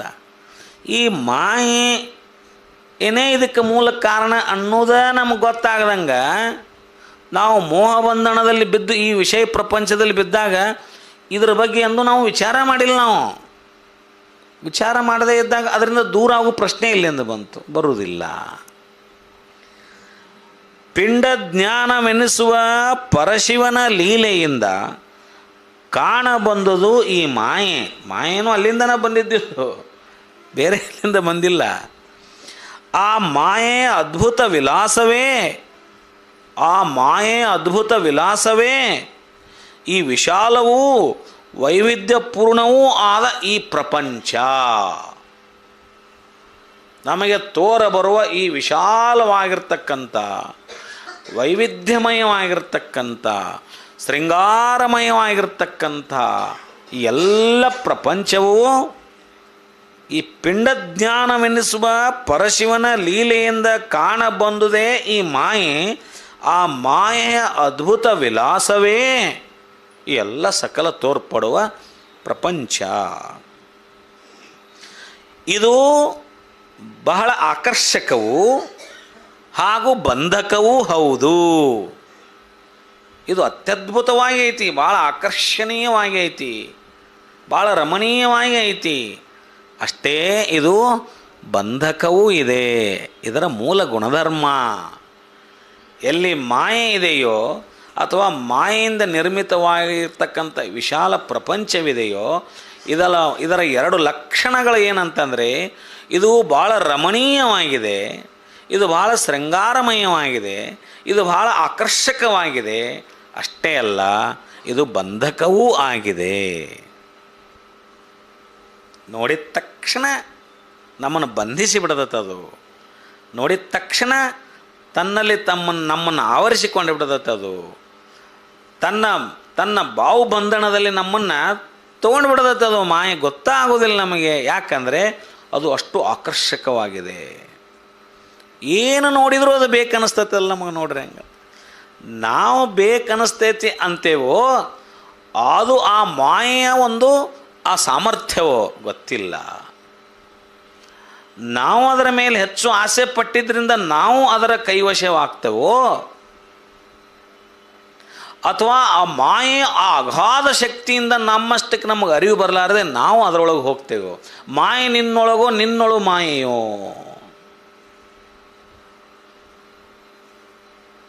ಎದರೊಳಗಿದೆ ಮಾಯೆ? ಆ ಮಾಯೆಯಿಂದ ಆಕರ್ಷಿತನಾಗಿ ನಾನು ಆ ಮಾಯೆಯ ಬಲೆಯಲ್ಲಿ ಬೀಳ್ತೇನೋ ಹೋಗಿ, ಅಥವಾ ಮಾಯೆನೇ ನಾನು ಎಷ್ಟು ಎಚ್ಚರ ವಹಿಸಿದರೂ ಮಾಯೆ ತನ್ನ ಶಕ್ತಿಯಿಂದ ನನ್ನನ್ನು ಎಳೆದು ಬಿಡ್ತೈತಲ್ಲ. ಒಟ್ಟಾರೆ ಕಾರಣ ಯಾವುದೇ ಇದ್ದರೂ ಕೂಡ ನಾವೆಲ್ಲರೂ ಮಾಯೆಯ ಬಂಧನದಲ್ಲಿ ಸಿಗೋದಂತೂ ಪಕ್ಕಾ. ಈ ಮಾಯೆಯನ್ನು ಅರಿತಂಥ ಸಾಧಕ ಅಥವಾ ಶರಣ ಅಥವಾ ಅನುಭಾವಿ ಅಥವಾ ದಾರ್ಶನಿಕ ಈ ಮಾಯೆಯನ್ನು ಮೀರುತ್ತಾನೆ. ಇದು ಭಾಳ ಇಂಪಾರ್ಟೆಂಟ್. ಇದು ಅಸಾಧ್ಯನೋ ಅಂತ ಕೇಳಿದರೆ ಅಸಾಧ್ಯವಲ್ಲ. ಯಾಕೆ ಅಸಾಧ್ಯವಲ್ಲ ಅಂದರೆ, ಇದನ್ನು ಮೀರಿ ನಿಂತ ಸಾಧಕರು ನಮ್ಮ ಕಣ್ಣು ಮುಂದೆ ಇದ್ದಾರೆ, ಇತಿಹಾಸದಲ್ಲಿ ಇದ್ದಾರೆ. ಇದು ಅಸಾಧ್ಯವಲ್ಲ, ಇದು ಕಷ್ಟ ಸಾಧ್ಯ. ಸಾಧ್ಯವಿಲ್ಲನೂ ಅನ್ಲಿಕ್ಕೆ ಬರೋದಿಲ್ಲ, ಅಸಾಧ್ಯ ಅಂತೂ ಅಲ್ವೇ ಅಲ್ಲ. ಆದರೆ ಇದು ಬಹು ಕಷ್ಟ ಸಾಧ್ಯ ಅಂತ ಮಾತ್ರ ನಾವಿಲ್ಲಿ ಆ ಶಬ್ದವನ್ನು ಬಳಸಬಹುದು. ನಿರ್ಮಾಯ ಸ್ಥಿತಿಯಲ್ಲಿ ಆ ಸಾಧಕ ತನ್ನ ಅರಿವಿನ ಪ್ರಜ್ಞೆಯಿಂದ ನಿರ್ಮಾಯ ಸ್ಥಿತಿಯಲ್ಲಿ ನಿಲ್ತಾನೆ. ಪ್ರಭುದೇವರು ನಿರ್ಮಾಯ ಸ್ಥಿತಿಯಲ್ಲಿ ನಿಂತರು. ಅವರ ಜೀವನ ಪ್ರಸಂಗದಲ್ಲಿ ನಾವು ನೋಡ್ತೇವೆ. ಮಾಯೆ ಮರಳು ಮಾಡಿ ಕಾಡುವಂದು, ನೊಸಲ ಕಣ್ಣು ಪಂಚಮುಖ ದಶಭುಜದವರಿಗೆ ಮಾಯೆ ಅರ್ಧಾಂಗಿಯಾದಂದು. ಇಂಥವ್ರಿಗೆಲ್ಲ ಮಾಯೆ ಅರ್ಧಾಂಗಿ ಆಗಿರಲಿ, ವಚನ ನೋಡೇವೆ ನಾವು. ಬ್ರಹ್ಮ ವಿಷ್ಣುಗಳ ಮಾಯೆ ತ್ವತ್ತಳದಳಿವಂದು, ದೇವದಾನವರ ಮಾಯೆ ಅಗಿದಗಿದು ತಿಂಬಂದು. ನೋಡ್ರಿ, ಮಾಯೆ ದೇವದಾನವರನ್ನು ತನ್ನ ದೌಡಿ ಅಲ್ಲಾಗ ಅಗದು ತಿಂದತಂತಿದು. ರುದ್ರಗಣ ಪ್ರಮತಗಣಗಳೆಂಬವರ ಮಾಯೆ ಮರಳು ಮಾಡಿ, ಅವ್ರನ್ನೆಲ್ಲ ಮಾಯೆ ಮರಳು ಮಾಡಿದೆ. ಕಾಡುವಂದು, ನೊಸಲ ಕಣ್ಣು ಪಂಚಮುಖ ದಶಭುಜದವರಿಗೆ, ಅಂದರೆ ಬಲಶಾಲಿಗಳು. ನೊಸಲ ಕಣ್ಣು ಮುಕ್ಕಣ್ಣ, ಪಂಚಮುಖ 5 ಮುಖವುಳ್ಳಂಥವನು, ದಶಭುಜದವನಿಗೆ ಮಾಯೆ ಅರ್ಧಾಂಗಿಯಾದಂದು. ಅಷ್ಟಾಶೀತಿ ಸಹಸ್ರ ಋಷಿಗಳ ಮಾಯೆ ತಪೋಮದದಲ್ಲಿ ಕೆಡುಹುವಂದು. ಎಲ್ಲ ಋಷಿಮನೆಗಳು ತಮ್ಮ ತಪೋಮದದಲ್ಲಿ, ಅವರಿಗೆ ಮಾಯೆ ಯಾವ ರೀತಿ ಆವರಿಸಿತ್ತು? ತಮ್ಮ ತಪೋಮದದಲ್ಲಿ ಒಂದು ಶಾಪ ಕೊಟ್ಟು ಬಿಟ್ರೆ ಅಂದ್ರೆ ಅವರ ತಪಸ್ಸಿನ ಫಲ ಎಲ್ಲ ಜರ್ರಂತ ಜರ್ದು ಹೋಗ್ತಿತ್ತು. ಶಾಪ ಅದು ಏನು ಅಂದರೆ ನಮ್ಮ ಕೋಪದ ಪ್ರತಿರೂಪ. ಎಷ್ಟೋ ದಿವಸ ಏನೋ ಸಾಧನೆ ಮಾಡಿ ಒಂದು ಬಲ ಸಂಗ್ರಹಿಸಿದಂಥದ್ದು ಅದನ್ನು ಯಾವುದೋ ಕ್ಷಣದಲ್ಲಿ ನಾವು ಶಾಪವನ್ನು ಕೊಡಲಿಕ್ಕೆ ಸಾಮಾನ್ಯರ ಮೇಲೆ ಉಪಯೋಗಿಸಿಬಿಟ್ರೆ ಆ ತಪೋಬಲ ಕುಂಠಿತ ಆಗುತ್ತಾ ಋಷಿಮುನಿದು. ಮತ್ತೆ ಅದನ್ನು ಗಳಿಸ್ಲಿಕ್ಕೆ ಮತ್ತೆ ಹೋಗಬೇಕು ಕಾಡಿಗೆ, ತಪಸ್ಸು, ಗುಡ್ಡ ಬೆಟ್ಟ ಹಳ್ಳಕ್ಕೆ ಹೋಗಬೇಕು. ಅದು ಗೊತ್ತಿದ್ದು ಶಾಪವನ್ನು ಕೊಡ್ತಕ್ಕಂಥ ಹೋಗ್ತಿದ್ರಲ್ಲ ಋಷಿಮುನಿಗಳು. ಏನದು? ಅದು ಮಾಯೆ. ನಾ ಯಾರಿಗಾರ ಸಿಟ್ಟಿ ಎದ್ದು ಶಾಪ ಹಾವು ಸರ್ಪ ಕಚ್ಚಿದ್ರೆ ವಿಷ ಬಿಡ್ತು ಅಂದರೆ ವಿಷ ಖಾಲಿ ಆತನ ಮತ್ತು ವಿಷ ಗಳಿಸ್ಲಿಕ್ಕೆ ಎಷ್ಟೋ ದಿವಸಗಳು ಬೇಕು ಅದಕ್ಕೆ. ಆ ವಿಷವನ್ನು ಅದು 12 ವರ್ಷಗಳ ಕಾಲ ಯಾರಿಗೂ ಕಚ್ಚದೇ ತನ್ನಲ್ಲಿ ಬಚ್ಚಿಟ್ಟುಕೊಂಡ್ರೆ ಅದು ಏನಾಗುತ್ತದು? ಪರುಷಮಣಿ ಆಗ್ತದೆ, ಅದು ದೀಪ್ತಿ ಆಗುತ್ತದು, ಮಾಣಿಕ್ಯ ಆಗ್ತದೆ. ಮಾಣಿಕ್ಯ ಸರ್ಪನ ಹೆಡೆಯ ಮಾಣಿಕ್ಯದಂತೆ ಅಂತ ಒಂದು ವಚನ ಬರುತ್ತೆ ನೋಡ್ರಿ. ಅದು ಮಾಣಿಕ್ಯ ಅನ್ನೋದ್ರೇನು? 12 ವರ್ಷಗಳ ಕಾಲ ಸರ್ಪ ಯಾರನ್ನೂ ಕಚ್ಚದೆ ತನ್ನ ವಿಷವನ್ನು ಬಚ್ಚಿಟ್ಟುಕೊಂಡ್ರೆ ಆ ವಿಷ ಮಾಣಿಕ್ಯವಾಗ್ತದೆ. ಅದು ಗೊತ್ತಿದ್ದು ತನ್ನ ಅಜ್ಞಾನದಲ್ಲಿ ಹೇಗೆ ಜನರಿಗೆ ಕಚ್ಚಲಿಕ್ಕೆ ಹೋಗ್ತದೋ, ಋಷಿಮುನಿಗಳಿಗೂ ತಮ್ಮ ತಾಪ ತಮ್ಮ ಕೋಪದಿಂದ ನನ್ನ ತಪೋಬಲ ಕಡಿಮೆ ಆಗ್ತದೆ ಅಂತ ಗೊತ್ತಿದ್ರು ಶಾಪವನ್ನು ಕೊಡ್ತಿದ್ರಲ್ಲ, ಅದು ಅವರ ಮಾಯೆ, ಅದು ಮಾಯ ರೂಪವಾಗಿ. ಅಷ್ಟಾಶೀತಿ ಸಹಸ್ರ ಋಷಿಗಳ ಮಾಯೆ ತಪೋಮದದಲ್ಲಿ ಕೆಡಹುವಂದು ಪ್ರಭುದೇವರು ಹೇಳ್ತಾರೆ ಮುಂದೆ. ಅವರೆಲ್ಲ ಹಂಗೆ ಮಾಯೆಯೊಳಗೆ ಮಾಯೆಗೆ ಬಲಿ ಆದವ್ರ ಕತೆ ಹೇಳಿದ್ರು ಅವರು. ಪ್ರಭುದೇವರು ಹೇಳಿದರು, ಅವಾಗನೇ ನಾನು ಮಾಯಾ ಕೋಲಾಹಲನಾಗಿರ್ದೆ ಕಾಣ ಗುಹೇಶ್ವರ. ಇವರೆಲ್ಲರೂ ಮಾಯೆಗೆ ಬಲಿ ಆದಾಗ ಸಹಿತ ನಾನು ಮಾತ್ರ ಮಾಯಾ ಕೋಲಾಹಲನಾಗಿದ್ದೆ,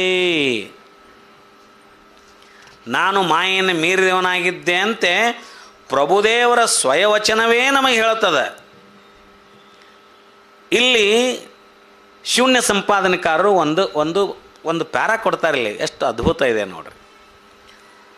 ಇಂತೂ ನಿಖಲ ಪರಶಿವಲಿಂಗವೇ ತನ್ನ ಲೀಲಾ ವಿನೋದದಿಂದ ಅನಂತ ಕೋಟಿ ಬ್ರಹ್ಮಾಂಡಗಳನ್ನು ತನ್ನಲ್ಲಿಯೇ ಪುಟ್ಟಿಸಿ ವಿಲಾಸಿಸುತ್ತಿರ್ಪ ಪರಶಿವಲಿಂಗದ ನಿಖಲಕ್ಕೆ ಕಾರಣವೇ ಪ್ರಭುದೇವರು. ಆ ಪ್ರಭುದೇವರೇ ಭಕ್ತಿ ಕಾರಣ. 4 ಯುಗಗಳಲ್ಲಿ ಅವತರಿಸಿದಲ್ಲಿ ನಿರ್ಮಾಯ ನಿರಂಜನ ಮಾಯಾ ಕೋಲಾಹಲನೆಂಬುದೇ ಸತ್ಯ. ಹೀಗಲ್ಲದೆ ಮುಂದೆ ಹೇಳ್ತಾರೆ, ಭಾಳ ಇಂಪಾರ್ಟೆಂಟ್, ಹೀಗಲ್ಲದೆ ಮಾಯಾಸಕ್ತನೋ ಮಾಯಾವಸಗತನೆಂದು ನುಡಿಯುವವರುಗಳಿಗೆ ಗುರುಲಿಂಗ ಜಂಗಮ ದ್ರೋಹ ತಪ್ಪದು. ಮಾಯಾ ಕೋಲಾಹಲನೆಂಬುದಕ್ಕೆ ಹಡಪದಪ್ಪಣ್ಣಗಳ ವಚನವೇ ಸಾಕ್ಷಿ. ಅದಲ್ಲದೆ ಪ್ರಭುದೇವರ ಸ್ವಯವಚನವೇ ಸಾಕ್ಷಿ. ಅದೆಂತೊಂದೊಡೆ ಅಂದು ಬ್ರಹ್ಮ ವಿಷ್ಣುಗಳ ಮಾಯೆ ಈ ವಚನವನ್ನು ಕೊಟ್ಟು ಪ್ರಭುದೇವರು ಹೇಳ್ತಾರೆ, ನಾನು ಮಾಯಾ ಕೋಲಾಹಲನಾಗಿರ್ದೆ ಕಾಣ ಗುಹೇಶ್ವರ. ಪ್ರಭುದೇವರ ಚರಿತ್ರೆಯಲ್ಲಿ 2 ವರ್ಷನ್ ಬರ್ತಾವೆ. ಒಂದು, ಅವರು ಕಾಮಲತೆಯಲ್ಲಿ ಮೋಹಗೊಂಡು ಅವಳನ್ನು ಮದುವೆಯಾಗಿ ಅವಳು ತೀರಿ ಹೋದ ಮೇಲೆ ಅವಳಿಗೆ ಭಾಳ ಜ್ಞಾನೋದಯವಾಗಿ ಭಾಳ ಅತಿ ಮನಸ್ಸಿಕಾಗಿ ಆನೆ ವೈರಾಗ್ಯ ಬಂತು ಅಂತ ಒಂದು ಚರಿತ್ರೆ ಬರುತ್ತೆ.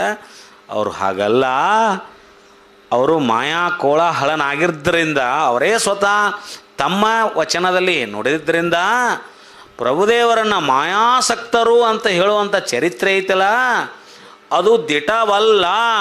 ಹಂಗೆ ಹೇಳಿದವರಿಗೆ ಇದು ಗುರುಲಿಂಗ ಜಂಗಮದ ದ್ರೋಹ ಅಂತಕ್ಕಂಥ ಸ್ಪಷ್ಟವಾದ ನಿಲುವನ್ನು ಇಲ್ಲಿ ಗೋಳೂರು ಸಿದ್ದವೀರನ್ನೊಡೆಯವರು ಹೇಳ್ತಾರೆ. ಚರಿತ್ರೆಯಲ್ಲಿ ಹಾಗೂ ಹೀಗೂ ಬರ್ತಾವೆ.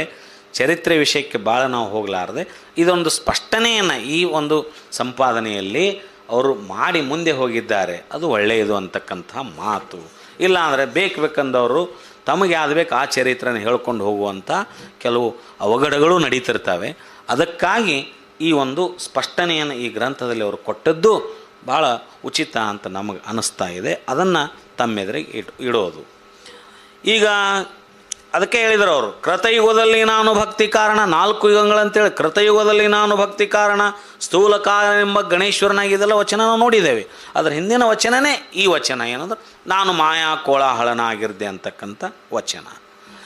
ಈಗ ನಾವು ಪ್ರಭುದೇವರ ಈ ವಚನಗಳನ್ನು 12 ವಚನಗಳನ್ನು ಅಷ್ಟು ವಚನಗಳನ್ನು ನೋಡೋಕ್ಕಿಂತ ಮುಂಚೆ, ಎಲ್ಲ ವಚನಗಳನ್ನು ನೋಡೋಕ್ಕಿಂತ ಮುಂಚೆ ಬೇರೆ ಬೇರೆ ಶರಣರು ಬೇರೆ ಬೇರೆ ಶರಣರು ಈ ಮಾಯೆಯ ಕುರಿತು ಏನು ಚೆನ್ನಾಗಿ ಹೇಳಿದ್ದಾರೆ. ಮಾಯೆ ಅಂದರೆ ಏನು ಸ್ಪಷ್ಟತೆಯನ್ನು, ಯಾಕೆ ಪ್ರಭುದೇವರ ವಚನಗಳನ್ನು ತಿಳ್ಕೊಳ್ಬೇಕಾದ್ರೆ ಭಾಳ ಅದು ಬೆಳಗಿನ ವಚನಗಳ ರೂಪದಲ್ಲಿ ಅವರು ಅದ್ಭುತವಾಗಿ ಮಾಯೆಯ ವಿಡಂಬನೆಯನ್ನು ಮಾಡಿದ್ದಾರೆ, ಮಾಯಾ ವಿಲಾಸದ ವಿಡಂಬನೆಯನ್ನು ಮಾಡಿದ್ದಾರೆ.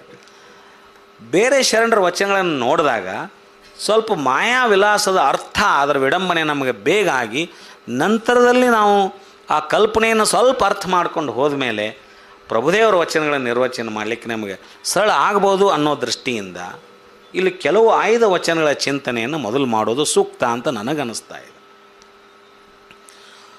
ಪುರುಷನ ಮುಂದೆ ಮಾಯೆ ಸ್ತ್ರೀ ಎಂಬ ಅಭಿಮಾನವಾಗಿ ಕಾಡಿಹುದು. ಪುರುಷನ ಮುಂದೆ ಮಾಯೆ ಸ್ತ್ರೀ ಎಂಬ ಅಭಿಮಾನವಾಗಿ ಕಾಡಿಹುದು. ಸ್ತ್ರೀಯ ಮುಂದೆ ಮಾಯೆ ಪುರುಷನೆಂಬ ಅಭಿಮಾನವಾಗಿ ಕಾಡಿಹುದು. ಯಾರನ್ನೂ ಬಿಟ್ಟಿಲ್ಲದಂತ. ನಮಗೇನು ಬರೀ ಹೆಣ್ಣು ಮಾಯೆ ಎಂಬರು ಹಣ್ಣು ಮಾಯೆ ಇಷ್ಟ ಅಂತಾರಲ್ಲ, ಹಂಗಿಲ್ಲದು. ಪುರುಷನ ಮುಂದೆ ಮಾಯೆ ಸ್ತ್ರೀ ಎಂಬ ಅಭಿಮಾನವಾಗಿ ಕಾಡಿಹುದು. ಸ್ತ್ರೀಯ ಮುಂದೆ ಮಾಯೆ ಪುರುಷನೆಂಬ ಅಭಿಮಾನವಾಗಿ ಕಾಡಿಹುದು. ಈ ಲೋಕವೆಂಬ ಮಾಯೆಗೆ, ಇದಿಬ್ಬರದಾತ, ಈ ಲೋಕದೊಳಗೆ ಇವರಿಬ್ಬರಲ್ಲ, ಲೋಕದಲ್ಲಿ ಎಲ್ಲ ಅದಾರ.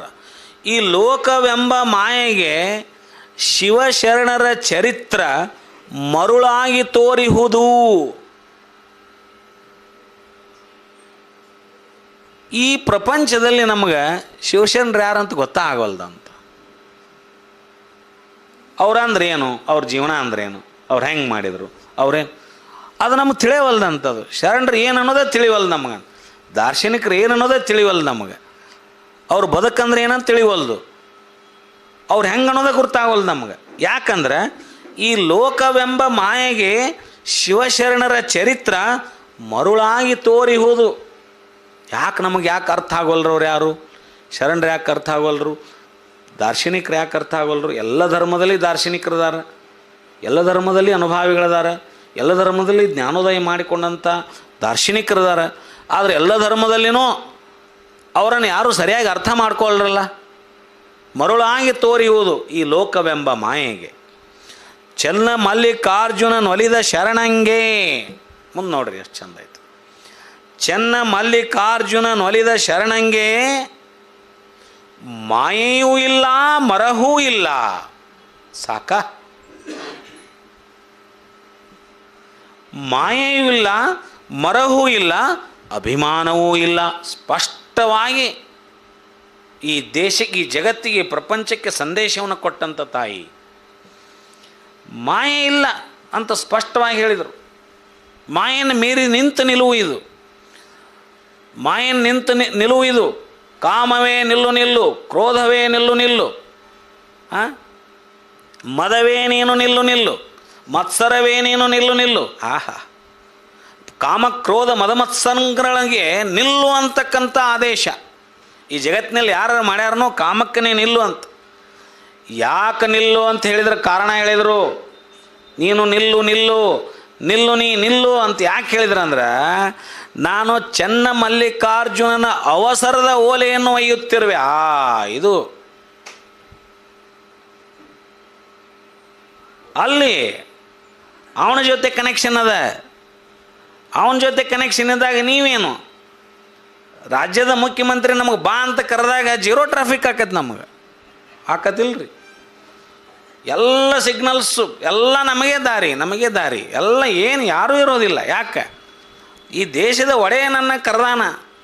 ಈ ದೇಶದ ಲೌಕಿಕ ಪ್ರಪಂಚದಲ್ಲಿ ದೇಶದ ಒಡೆಯ ಕರೆದಾಗ ನಾ ಬಡವ ಗುಡಿಸಲ್ದಾಗಿದ್ರೂ ನನ್ನನ್ನು ಗುಡಿಸಲ್ದಾಗಿಂದ ಆ ಒಡೆಯನ ಆಸ್ಥಾನಕ್ಕೆ ಕರ್ಕೊಂಡು ಹೋಗಕ್ಕೆ ವಾಹನ ಬಂದರೆ ನಡಕ್ಕೇನು ಅಡೆತಡೆ ಇಲ್ಲ, ನಿಲ್ಲು. ಯಾವುದೂ ಅಡೆತಡೆ ಇಲ್ಲ. ಯಾರೂ ನಮ್ಮನ್ನು ಏನು ಕೇಳೋದಿಲ್ಲ. ಲೈಸೆನ್ಸ್ ಐತನಂತ ಕೇಳೋದಿಲ್ಲ, ಡ್ರೈವಿಂಗ್ ಲೈಸೆನ್ಸ್ ಏನು, ಯಾರೂ ನಮ್ಮನ್ನು ಏನೂ ತಡೆಯಂಗೇ ಇಲ್ಲ.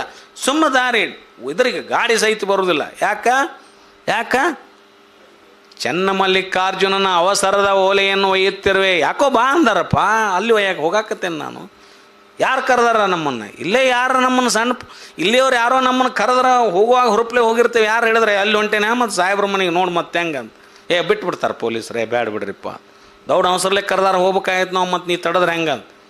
ಎಲ್ಲ ನಿಯಮಗಳು ದೂರ ಆಗ್ತಾವಲ್ಲ, ಎಲ್ಲ ಕಾಯ್ದೆಗಳು ದೂರ ಆಗ್ತಾವಲ್ಲ ನಮಗೆ. ದೊಡ್ಡವರು ದೊರೆಯೊಲಿದ ಬಡವಂಗೆ ಧರೆ ಮನ್ನಣೆಯುಂಟು, ಗುರುವೇ ನೀನೊಲಿದ ಶರಣಂಗೆ ಸರಿಯುಂಟೆ ಅಂತ.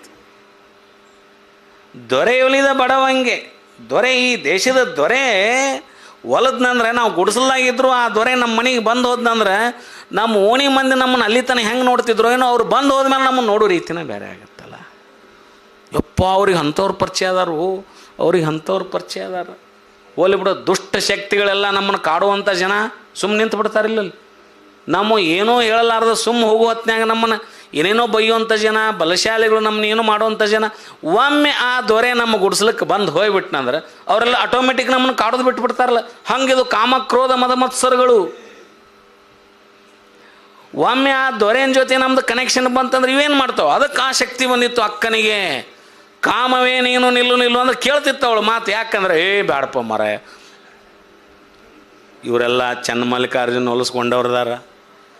ಚಲುವಂಗಾನು ಒಲಿದನಯ್ಯ, ಯಾ ಚಲುವಂಗ, ಎಂಥ ಚಲುವ, ಸಾವಿಲ್ಲದ ಕೇಡಿಲ್ಲದ ರೂಹಿಲ್ಲದ, ಅಬಾಬಾಬಾಬಾಬ, ಅಂಥ ಅದ್ಭುತವಾದ ಚಲುವನಿಗೆ ನಾವು ಒಲಿದು ಬಿಟ್ಟೇನಿ. ಅವಂಗೊಲ ಆ ದೊರೆ ಆತ, ಈ ಪ್ರಪಂಚವನ್ನೇ ಸೃಷ್ಟಿ ಮಾಡಿದಂಥ ದೊರೆ ಜೊತೆಗೆ ನನ್ನ ಸಂಬಂಧ ಇದೆ. ಆ ದೊರೆ ನನಗೆ ಒಲದಾನ, ಆ ದೊರೆ ಒಲದ ಮೇಲೆ ನೀವೆಲ್ಲ ಏನ್ರು, ಅದಕ್ಕೆ ಆ ಶಕ್ತಿ ಬಂದಿತ್ತು. ನಿಲ್ಲು ನಿಲ್ಲು ನಿಲ್ಲು ಅಂತ ನಿಂತಾವು.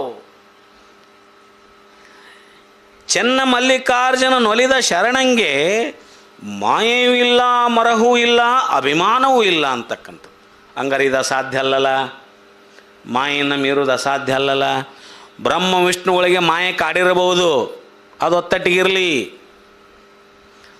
ರುದ್ರಗಣಗಳಿಗೆ ಮಾಯೆ ಕಾಡಿರ್ಬೋದು, ಅದು ಒತ್ತಟ್ಟಿಗಿರಲಿ. ಅವ್ರು ನಮಗೆ ಆದರ್ಶ ಆಗೋದು ಬೇಡ, ಅವ್ರಿಗೆ ಬಿಟ್ಟಿಲ್ಲ ನಮ್ದೇನು ಅನ್ನೋದು ಬೇಡ. ಇಲ್ಲಿ ಅದಾರಲ್ಲ ಗೆದ್ದವರು, ಇವ್ರನ್ನ ಇಟ್ಕೊಳ್ಳೋನು. ದಶಭುಜದವರಿಗೆ ಮಾಯೆ ಬಿಟ್ಟಿಲ್ಲ ಅಂತಿರಲ್ಲ, ಹೋಗ್ಲಿ ಅವರು, ಅವ್ರಿಗೆ ಬಿಟ್ಟಿಲ್ಲ ಅಂದ್ರೆ ನಮಗೆ ಬಿಡೋದಿಲ್ಲನು, ಬಿಡ್ತತಿ. ಯಾಕೆ, ಬಿಟ್ಟವ್ರು ಅದಾರಲ್ಲ, ಇಲ್ಲಿ ಬಿಟ್ಟವ್ರು ಅದಾರಲ್ಲ, ಮಾಯೆಯನ್ನು ಮೀರಿ ನಿಂತವ್ರು, ಮಾಯೆಯನ್ನು ಗೆದ್ದವ್ರು ಅದಾರಲ್ಲ. ಇವ್ರು ಹೆಂಗೆ ಗೆದ್ದರು ಅದನ್ನು ನೋಡ್ಬೇಕಲ್ಲ. ಇವ್ರು ಹೆಂಗೆ ಗೆದ್ರನ್ನು ನೋಡೋದು ನಮಗೆ ಆಗವಲ್ದು. ಯಾಕೆ ಶಿವಶರಣರ ಚರಿತ್ರೆ ಮರುಳಾಗಿ ತೋರಿಹುದು ನಮಗೆ, ಅವ್ರನ್ನ ನೋಡೋಕ್ಕಾಗವಲ್ದು ನಮಗೆ. ಯಾಕೆ, ಈ ಲೋಕವೇ ಮಾಯೆಯಾಗಿ ನಿಂತಿದ್ದಕ್ಕೆ ಶರಣರು ಲೋಕದೊಳಗೆ ನಮ್ಮಂತ ಅದಾರ ಬಿಡಂತ ಸುಮ್ಮದೇವು ನಾವು. ನಮ್ಮಂತಿಲ್ಲ ಅವರು ನಾವು ಮಾಯೆ ಬಲಿಯಲ್ಲಿ ಸಿಕ್ಕು ನಡಾಡ್ತಕ್ಕಂಥವ್ರು. ಅವರು ಮಾಯೆ ಬಲಿಯನ್ನು ದಾಟಿ ಮೀರಿ ಹರಿದು ಆ ಕಡೆ ನಿಂತಂಥವ್ರು. ಅವರಿಗೆ ನಮಗೂ ಅಜಗಜಾಂತರ ವ್ಯತ್ಯಾಸ ಇದೆ. ಆದರೂ ಮರವೇ ಲೋಕದಲ್ಲಿ, ಮಾಯಾ ಲೋಕದಲ್ಲಿ ನಾವು ಅವರು ಒಂದ ಅಂತ ನಾವು ತಿಳ್ಕೊಳಕತ್ತೇವೆ. ಇದು ನಮ್ಮ ಅಜ್ಞಾನ, ಇದು ನಮ್ಮ ಮಾಯೆ. ಇನ್ನು ಗಂಡಿಗೆ ಹೆಣ್ಣು ರೂಪ ಆಗಿ ಕಾಡಿತ್ತು ಮಾಯೆ, ಹೆಣ್ಣಿಗೆ ಗಂಡು ರೂಪ ಆಗಿ ಕಾಡಿತ್ತು ಮಾಯೆ. ಇವೆರಡು ಸಾಲು ನಮಗೆ ಗುರ್ತಾಯ್ತು. ಆ ಹೆಣ್ಣು ಗಂಡಿಗೆ ಸುತರೂಪ ಆಗಿ ಕಾಡಿತ್ತು ಮಾಯೆ. ಮುಂದಿಂದೆದು ಸುತರೂಪ ಆಗಿ ಕಾಡಿತ್ತು. ಹೆಂಡತಿ, ಗಂಡ ಹೆಂಡತಿ ಆದ್ಮೇಲೆ ಮಕ್ಕಳು ಯಾವ್ಯಾವ ರೂಪದಲ್ಲಿ ಕಾಣಕತ್ತಾವ ನಮಗೆ. ಮಕ್ಕಳು ನಮಗೆ ಮಾಯೆ.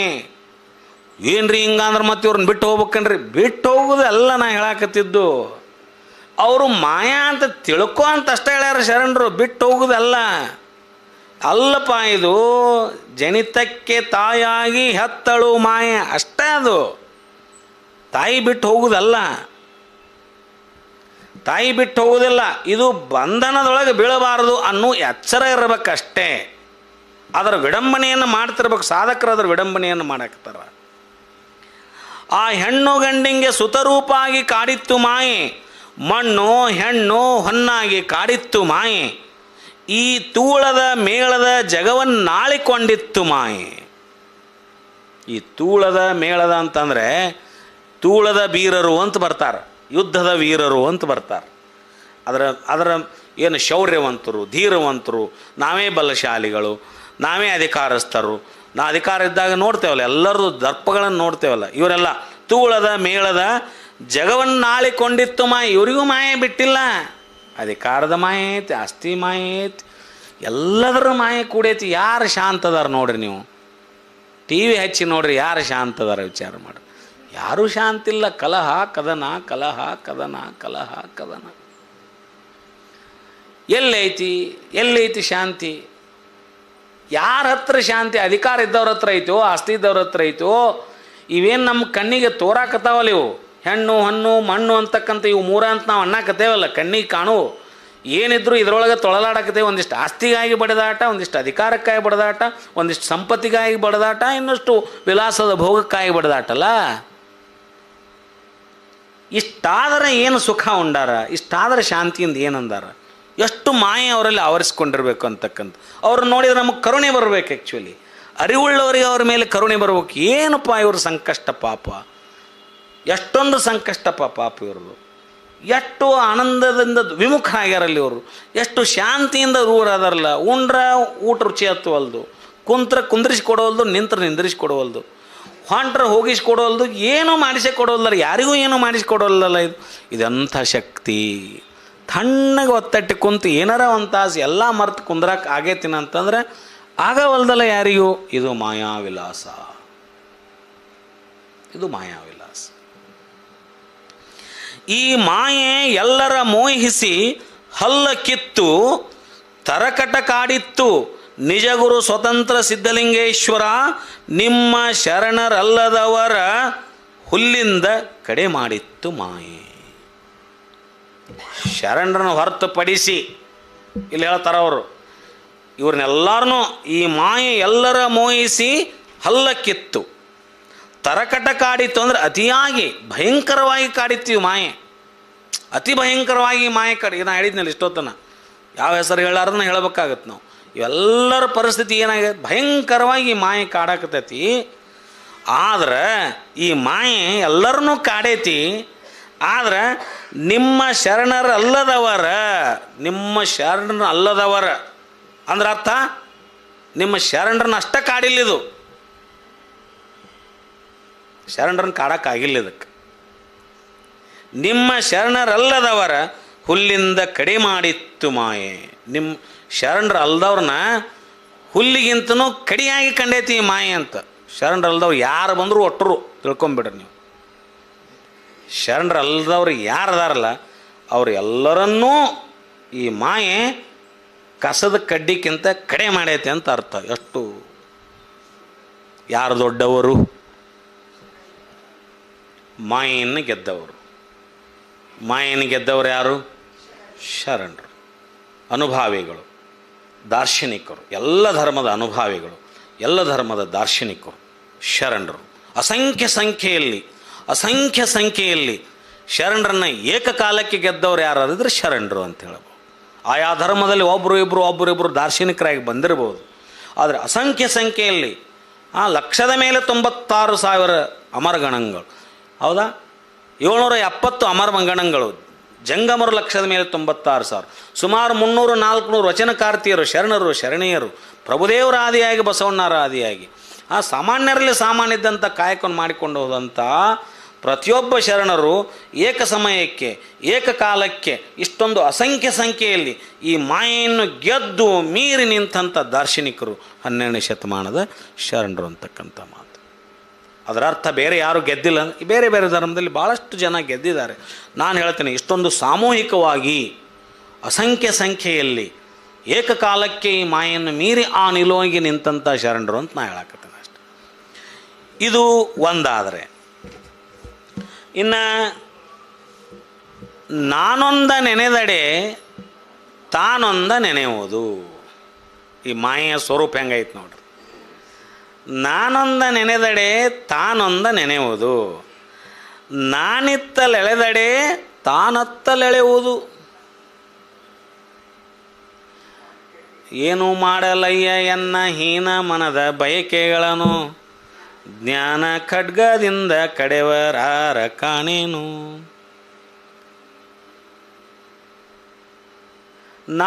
ನಾನು ನಿನ್ನ ನೆನೆಯದಯ್ಯ, ತಾನು ನೋಡ್ರಿ ಅಂತ, ಹಿಡಿಯುವುದದನೆ ಹಿಡಿಯದಯ್ಯ, ಹಿಡಿಯದದನೆ ಹಿಡಿಯುವುದಯ್ಯ. ನೋಡಿಲಿ, ನಾನಿತ್ತಲೆಳೆದಡೆ ತಾನತ್ತಲೆಳೆಯುವುದು, ತಾ ಬೇರೆ ಎನ್ನ ನಳಲಿಸಿ ಕಾಡಿತ್ತು. ನನ್ನನ್ನು ಹೆಂಗೆ ಬಳಲಿಸಿ ಕಾಡಾಕತೈತೆ ಅಂದ್ರೆ ಅದು ಸುಖ ದುಃಖ ವ್ಯಥೆ ಸಂಕಟ ಎನ್ನ ನಳಲಿಸಿ ಅಂದರೆ ದುಃಖದಿಂದ ಸಂಕಟದಿಂದ ವ್ಯಥೆಯಿಂದ ನನ್ನನ್ನು ಕಾಡಾಕತೈತಿ. ತಾ ಬೇರೆ ಎನ್ನ ಬಳಲಿಸಿ ಕಾಡಿತ್ತು, ಕೂಡಲ ಸಂಗನ ಕೂಡಿಹೆನೆಂದಡೆ. ಕೂಡಲ ಸಂಗಮ ದೇವನನ್ನು ಕೂಡಬೇಕಂದ್ರೆ ತಾನೆನ್ನ ಮುಂದುಗೆಡಿಸಿತ್ತು ಮಾಯೆ. ಎಷ್ಟು ಕಾಡಿರಬೇಕು. ಸದಾ ಭಗವನ್ ನಾಮಸ್ಮರಣೆಯನ್ನು ಮಾಡಿ ಆ ಮೂಲ ಸ್ವರೂಪದ ಜೊತೆಗೆ ನಾನು ಕೂಡಬೇಕಂತ ಅದೇ ಬಳಲಿಕೆಯಲ್ಲಿ, ಅದೇ ಧ್ಯಾನದಲ್ಲಿ, ಅದೇ ಸಂಸ್ಮರಣೆಯಲ್ಲಿ ನಾನಿದ್ರೂ ಕೂಡ ನನಗಿನ ಮುಂದೆ ಬಂದು ಧತ್ತಂತ ಈ ಮಾಯೆ ಬಂದು ನಿಲ್ತದಲ್ಲಪ್ಪ. ಏನಿದು ಮಾಯಾ ವಿಲಾಸದ ಪ್ರಪಂಚ. ಜನಿತಕ್ಕೆ ತಾಯಾಗಿ ಹೆತ್ತಳು ಮಾಯೆ, ಮೋಹಕ್ಕೆ ಮಗಳಾಗಿ ಹುಟ್ಟಿದಳು ಮಾಯೆ.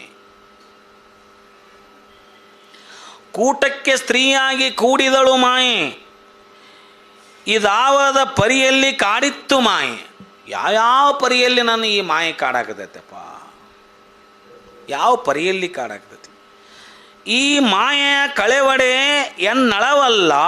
ಈ ಮಾಯೆಯನ್ನು ಕಳ್ಕೊಳ್ಳೋದು ನನಗಂತೂ ಸಾಧ್ಯ ಇಲ್ಲ, ನನ್ನ ಸಾಮರ್ಥ್ಯವಲ್ಲ, ನನ್ನ ಶಕ್ತಿ ಅಲ್ಲಪ್ಪ ಅಂತ ಹೇಳ್ಕೊಂಡಾರ. ನೀವೇ ಬಲ್ಲಿರಿ ಕೂಡಲ ಸಂಗಮ ದೇವ. ಇನ್ನೇನ್ರ ನನ್ನ ಇದರಿಂದ ಪಾರು ಮಾಡ್ಬೇಕಾಗಿತ್ತಂದ್ರೆ ನೀವೊಬ್ಬರ, ಅದಕ್ಕೆ ನಿಮ್ಮ ಮೊರೆ ಹೋಗ್ತೇನೆ ನಾನು. ನನ್ನ ಶಕ್ತಿ ಅಂತ ಇದು ಅಹಂ ನಿರಸನವಾಗಿರ್ತಕ್ಕಂಥ ಅವರು ಭಾಳ, ಬಸವಣ್ಣವರು ಭಾಳ ತಮ್ಮನ್ನು ತಾವು ಭಾಳ ಕನಿಷ್ಠ ಮಾಡಿಕೊಂಡು ಅವ್ರ ಬದುಕೇ ಹಾಗೆ. ಅಲ್ಲಿಯೂ ಅಹಂಕಾರ ಬಂದಿತ್ತೇನೋ, ನಾನು ಗೆಲ್ತೇನೆ ಅಂತ ಹೇಳಿದರೆ ಎಲ್ಲಿಯೂ ಅಹಂಕಾರ ಬಂದಿತ್ತೇನೋ ಅಂತ ಆ ಅರ್ಥದಲ್ಲಿ ಈ ವಚನ ಹೇಳ್ಯಾರ. ಆ ಅರ್ಥದಲ್ಲಿ ನೀನೇಪ್ಪ ಈಗೇನು ನಾ ಗೆದ್ದೇನೆ ಅಂದರೂ ಅದು ನೀ ಗೆಲ್ಲಿಸಿ ಹೊರತು ನಂದಲ್ಲ ಅನ್ನುವಂಥ ಮಾತು. ಈ ಸಮರ್ಪಣಾ ಭಾವದಲ್ಲಿ ಈ ವಚನವನ್ನು ಹೇಳಿದರು ಅವರು.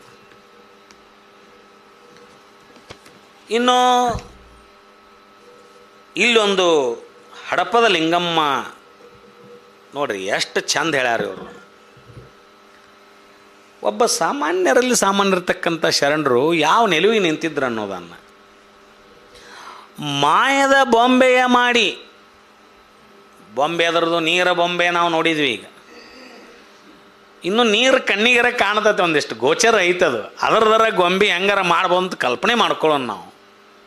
ನೀರು ಗೊಂಬೆ ಮಾಡಲಿಕ್ಕೆ ಬರೋದಿಲ್ಲ ಖರೆ, ಆದರೂ ನೀರು ಕಣ್ಣಿಗೆ ಕಾಣ್ತೈತಲ್ಲ, ಅದು ಭೂತ ವಸ್ತು. ಅದು ಮಾಯ ಭೂತ ವಸ್ತು ಅಲ್ಲದು, ಗೋಚರವಾಗಿರೋಂಥ ವಸ್ತು ಅಲ್ಲದು, ಭ್ರಮಿಸೋದು ಅದಷ್ಟೇ. ಅದು ಭ್ರಮಿಸೋದು, ಭಾವಿಸೋದು ಮಾಯೆ. ಮಾಯದ ಬೊಂಬೆಯ ಮಾಡಿ ಕಂಗಳಿಗೆ ಕಾಮನ ಬಾಣವ ಹೂಡಿ, ನಡೆ ನುಡಿಯೊಳಗೆ ರಂಜಕದ ತೊಡಿಗೇನೇ ತೊಡಿಸಿ. ಆ ಮಾಯದ ಗೊಂಬೆಗೆ, ಆ ಕಂಗಳಿಗೆ ಕಾಮನ ಬಾಣವ ಹೂಡಿ, ಮಾಯೆ ಗೊಂಬೆ ಕಂಗಳಿಗೆ ಎಂಥ ಬಾಣ ಹೂಡ್ಯಾರ ಅಂದ್ರೆ ಮಾಯೆ ಕಾಮನ ಬಾಣಗಳನ್ನು ಹೂಡ್ಯಾರ. ನಡೆ ನುಡಿಯೊಳಗೆ ರಂಜಕದ ತೊಡಿಗೆ ತೊಡಿಸಿ ಮುಂದೆ ಗಾಣಿಸದೆ ಹಿಂದೆ ನರಸದೆ, ಇಷ್ಟು ಮಾಡಿ ಮುಂದೂ ಏನು ಕಾಣವಲ್ದು, ಹಿಂದಿಂದು ಏನು ತಿಳಿವಲ್ದು. ಮುಂದೆ ಗಾಣಿಸದೆ ಹಿಂದೆ ನರಸದೆ ಲಿಂಗವ ಮರಹಿಸಿ ಜಂಗಮವ ತೋರಿಸದೆ. ಈ ಸಮಾಜ ಏನು ನಡೆದೈತಿ, ಸಮಾಜಕ್ಕೆ ನಂದೇನು ಜವಾಬ್ದಾರಿ, ಇವು ಯಾವ ಮರ್ತು ಬಿಟ್ಟೇನೆ ನಾನು. ಜಂಗಮವ ತೋರಿಸದೆ ಸಂದೇಹದಲ್ಲಿ ಸತ್ತು ಹುಟ್ಟುವ ಭವಬಂಧನಗಳನ್ನೆತ್ತ ಬಲ್ಲಿರೋ, ಭವಬಂಧನಿಗಳೆತ್ತ ಬಲ್ಲಿರೋ ಈ ಶರಣರ ನೆಲೆಯ. ನಮಗೆ ಬಂದೈತಿ ಈಗ ಅದು. ಈ ಶರಣರ ನೆಲೆ ನೀವೆಲ್ಲಿ ಬಲ್ಲಾಕ ಸಾಧ್ಯಕ್ಕೈತ್ರೋ? ನಿಮ್ಮ ಬದುಕು ಹಿಂಗೈತಿ, ನೀವು ಮಾಯದ ಗೊಂಬೆ.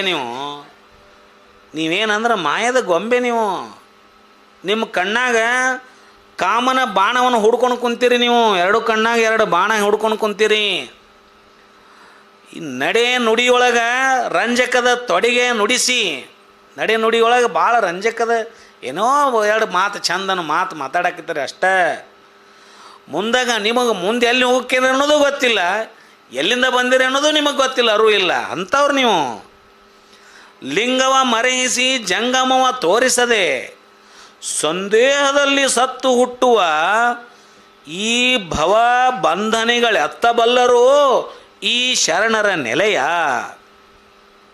ಮುಂದೆ ಹೇಳ್ತಾರೆ ಅವರು, ಅವರ ನೆಲೆ ತಾನೆಂತೆಂದರೆ, ಶರಣರ ನೆಲೆ ಹೆಂಗಂದ್ರೆ, ಮಾಯೆಯನ್ನು ಮೀರಿ ನಿಂತಂಥ ಶರಣರ ನೆಲೆ ಹೆಂಗೈತಂದ್ರೆ, ಹಿಂದನರಿದು ಮುಂದೆ ಲಿಂಗದಲ್ಲಿ ಬೆರೆವ ಭೇದವ ಕಂಡು, ಹಿಂದೆಂದು ತಿಳ್ಕೊಂಡಾರ, ಮುಂದೆ ಲಿಂಗದಲ್ಲಿ ಬೆರೆವ ಭೇದ ಮಾರ್ಗ, ಲಿಂಗದಲ್ಲಿ ನಾ ಹೆಂಗೆ ಬೆರಿಬೇಕಪ್ಪ ಅನ್ನೋ ಮಾರ್ಗವನ್ನು ಕಂಡುಕೊಂಡು, ಜಗದ ಜಂಗುಳಿಗಳ ಹಿಂಗಿ ಕಂಗಳ ಕರುಳನೇ ಕೊಯ್ದು ಮನದ ತಿರುಳನೇ ಹುರಿದು ಅಂಗ ಲಿಂಗವೆಂಬ ಉಭಯ ಒಳಿದು ಸರ್ವಾಂಗ ಲಿಂಗವಾಗಿ ಮಂಗಳದ ಮಹಾಬೆಳಗಿನಲ್ಲಿ ಓಲಾಡುವ ಶರಣರ ನೆಲೆಯ ಜಗದ ಜಂಗುಳಿಗಳೆತ್ತಬಲ್ಲರು ಅಪ್ಪಣ್ಣ ಪ್ರಿಯ ಚೆನ್ನಬಸವಣ್ಣ.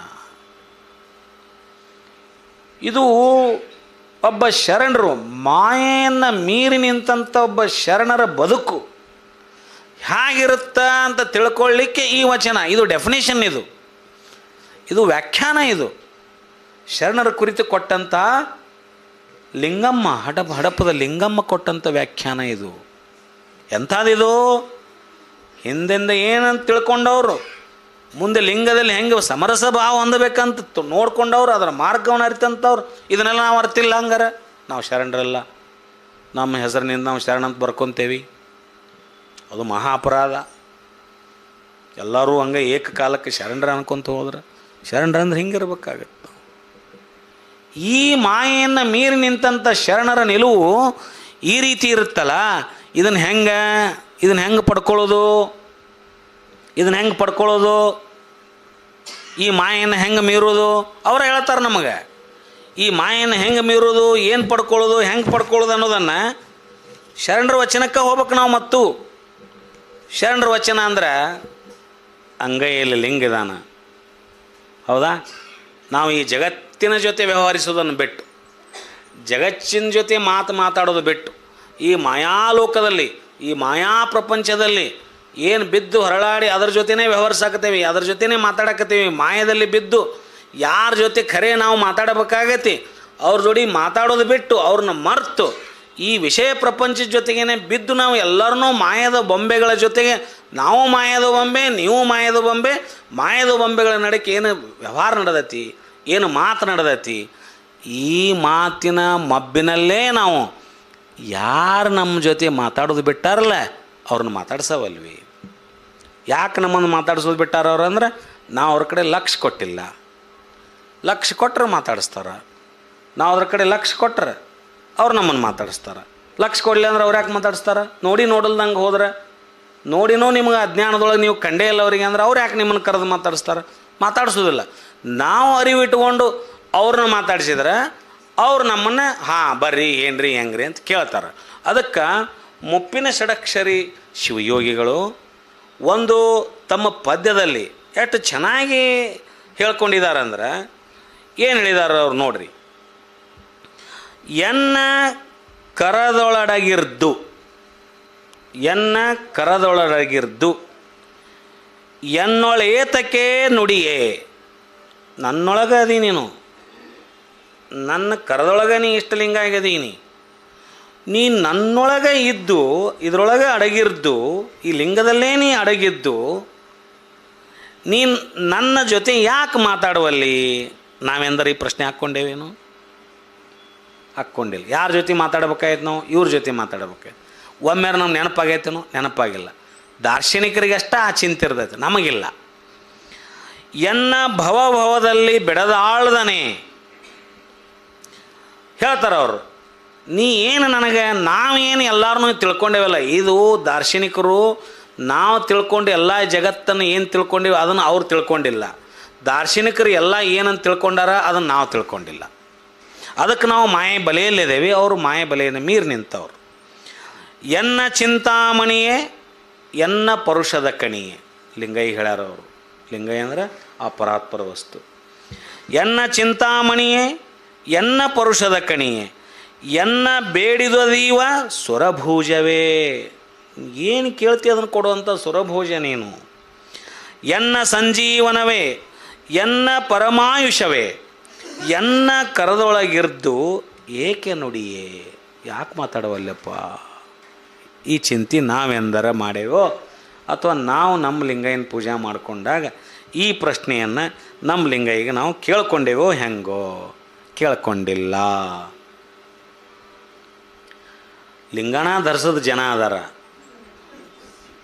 ಅವರಂತೂ ಕೇಳ್ಕೊಳ್ಳೋದು ಭಾಳ ದೂರ ಉಳೀತು. ಅಟ್ಲೀಸ್ಟ್ ಲಿಂಗ ಧರಿಸ್ಕೊಂಡವ್ರು.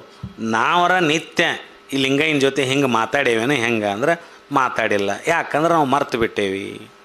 ಯಾಕೆ ಮರ್ತೇವೆ ಅಂದ್ರೆ ಈ ಮಾಯಾವಿಲಾಸದೊಳಗೆ ನಾವು ಎನ್ನ ಗತಿಮತಿಯೇನಿ, ಎನ್ನ ಗತಿಮತಿ ನಾವೇನು ತಿಳ್ಕೊಂಡೇವಿ? ನಮ್ಮ ತಂದೆ ತಾಯಿ ನನ್ನ ಗತಿಮತಿ, ನನ್ನ ಮಕ್ಕಳು ಮುಪ್ಪಿನ ಕಾಲಕ್ಕೆ ಗತಿಮತಿ. ಅವ್ರು ಹಂಗೆ ತಿಳ್ಕೊಂಡಿಲ್ಲಲ್ಲ. ಎನ್ನ ಗತಿಮತಿಯೇನಿ ನೀ ಎನ್ನ ಚೈತನ್ಯವೇ ಎನ್ನ ನಗಲದೇ ಕೂಡಿ ಬೆಳೆದಾಳದನೆ. ಎನ್ನ ಇಹ ಪರ ಸುಖವೇ, ನನ್ನ ಇಹದ ಸುಖಾನೂ ನೀನು, ಎನ್ನ ಪರದ ಸುಖಾನೂ ನೀನು. ನನ್ನ ಇಹದ ಸುಖ ನಾವು ಅಂದೇವನ ಲಿಂಗಯ್ಯನ ನೀ ಇಹದ ಸುಖ ಅಂತಂದೇವನು. ನನ್ನ ಮನೆ, ನನ್ನ ಕಾರು, ನನ್ನ ಬಂಗ್ಲೆ, ನನ್ನ ಹೆಂಡತಿ, ನನ್ನ ಮಕ್ಕಳು, ನನ್ನ ಬೆಳ್ಳಿ, ನನ್ನ ಬಂಗಾರ, ನನ್ನ ಅಧಿಕಾರ, ನನ್ನ ರೂಪ, ಇದು ನನ್ನ ಇಹದ ಸುಖ ಅಂತ ತಿಳ್ಕೊಂಡೆ. ದಾರ್ಶನಿಕರು ಹಂಗಂಗಿಲ್ಲ. ಲಿಂಗಯ್ಯ ನೀನೇ ನನ್ನ ಇಹದ ಸುಖ, ನೀನೇ ಎನ್ನ ಪರದ ಸುಖ, ಎನ್ನ ಮುಕ್ತಿಯ ಸಿರಿಯೇ ಎನ್ನ ಕರದೊಳಗಿರ್ದು ಏಕೆ ನುಡಿಯೇ. ಎಷ್ಟು ನಿವೇದನೆ ಮಾಡ್ಕೊಂಡಾರ ನೋಡಿ. ಹಿಂಗರ ಹೇಳಿದ್ರೆ ಮಾತಾಡ್ತಾನ ನಾವು ಅಂತ ಲಿಂಗಯ್ಯ ಅವನ್ನ ಸ್ತುತಿ ಮಾಡ್ಯಾರ, ಅವರು ಸ್ತುತಿ ಮಾಡ್ಯಾರ. ಎನ್ನ ಭಾಗ್ಯದ ಸುದೆಯೇ ಎನ್ನ ಭಕ್ತಿಯ ನಿಧಿಯೇ ಎನ್ನ ಮನವೆಂಬ ವನಿತೆಯ ತಿಲಕವೇ ಎನ್ನ ಹೃದಯಾಲಯದ ಚಿನ್ಮಯದ ಮೂರ್ತಿಯೇ ಎನ್ನ ಕರದೊಳಗಿರ್ದು ಏಕೆ ನುಡಿಯೇ. ಎನ್ನ ಮಾತೆಯೂ ನೀನೆ ಎನ್ನ ತಾತನೂ ನೀನೆ ಎನ್ನ ಬಂಧು ಬಳಗ ಸುಖನೂ ನೀನೆ ಎನ್ನ ಪತಿಯೂ ನೀನೆ ಎನ್ನ ಹಿತನೂ ನೀನೆ ಎನ್ನ ಕರದೊಳಗಿರ್ದು ಏಕೆ ನುಡಿಯೇ. ಎನ್ನ ಕುಲಗುರುವೇನಿ ಎನ್ನ ವಿದ್ಯಾಗುರುವೇನಿ ಎನ್ನ ಭವಭವದಲ್ಲಿ ಬಿಡದ ಗುರುವೆ ಎನ್ನ ದೀಕ್ಷಾ ಗುರುವೆ ಎನ್ನ ಮೋಕ್ಷ ಗುರುವೆ ಎನ್ನ ಕರದೊಳಗಿರ್ದು ಏಕೆ ನುಡಿಯೇ.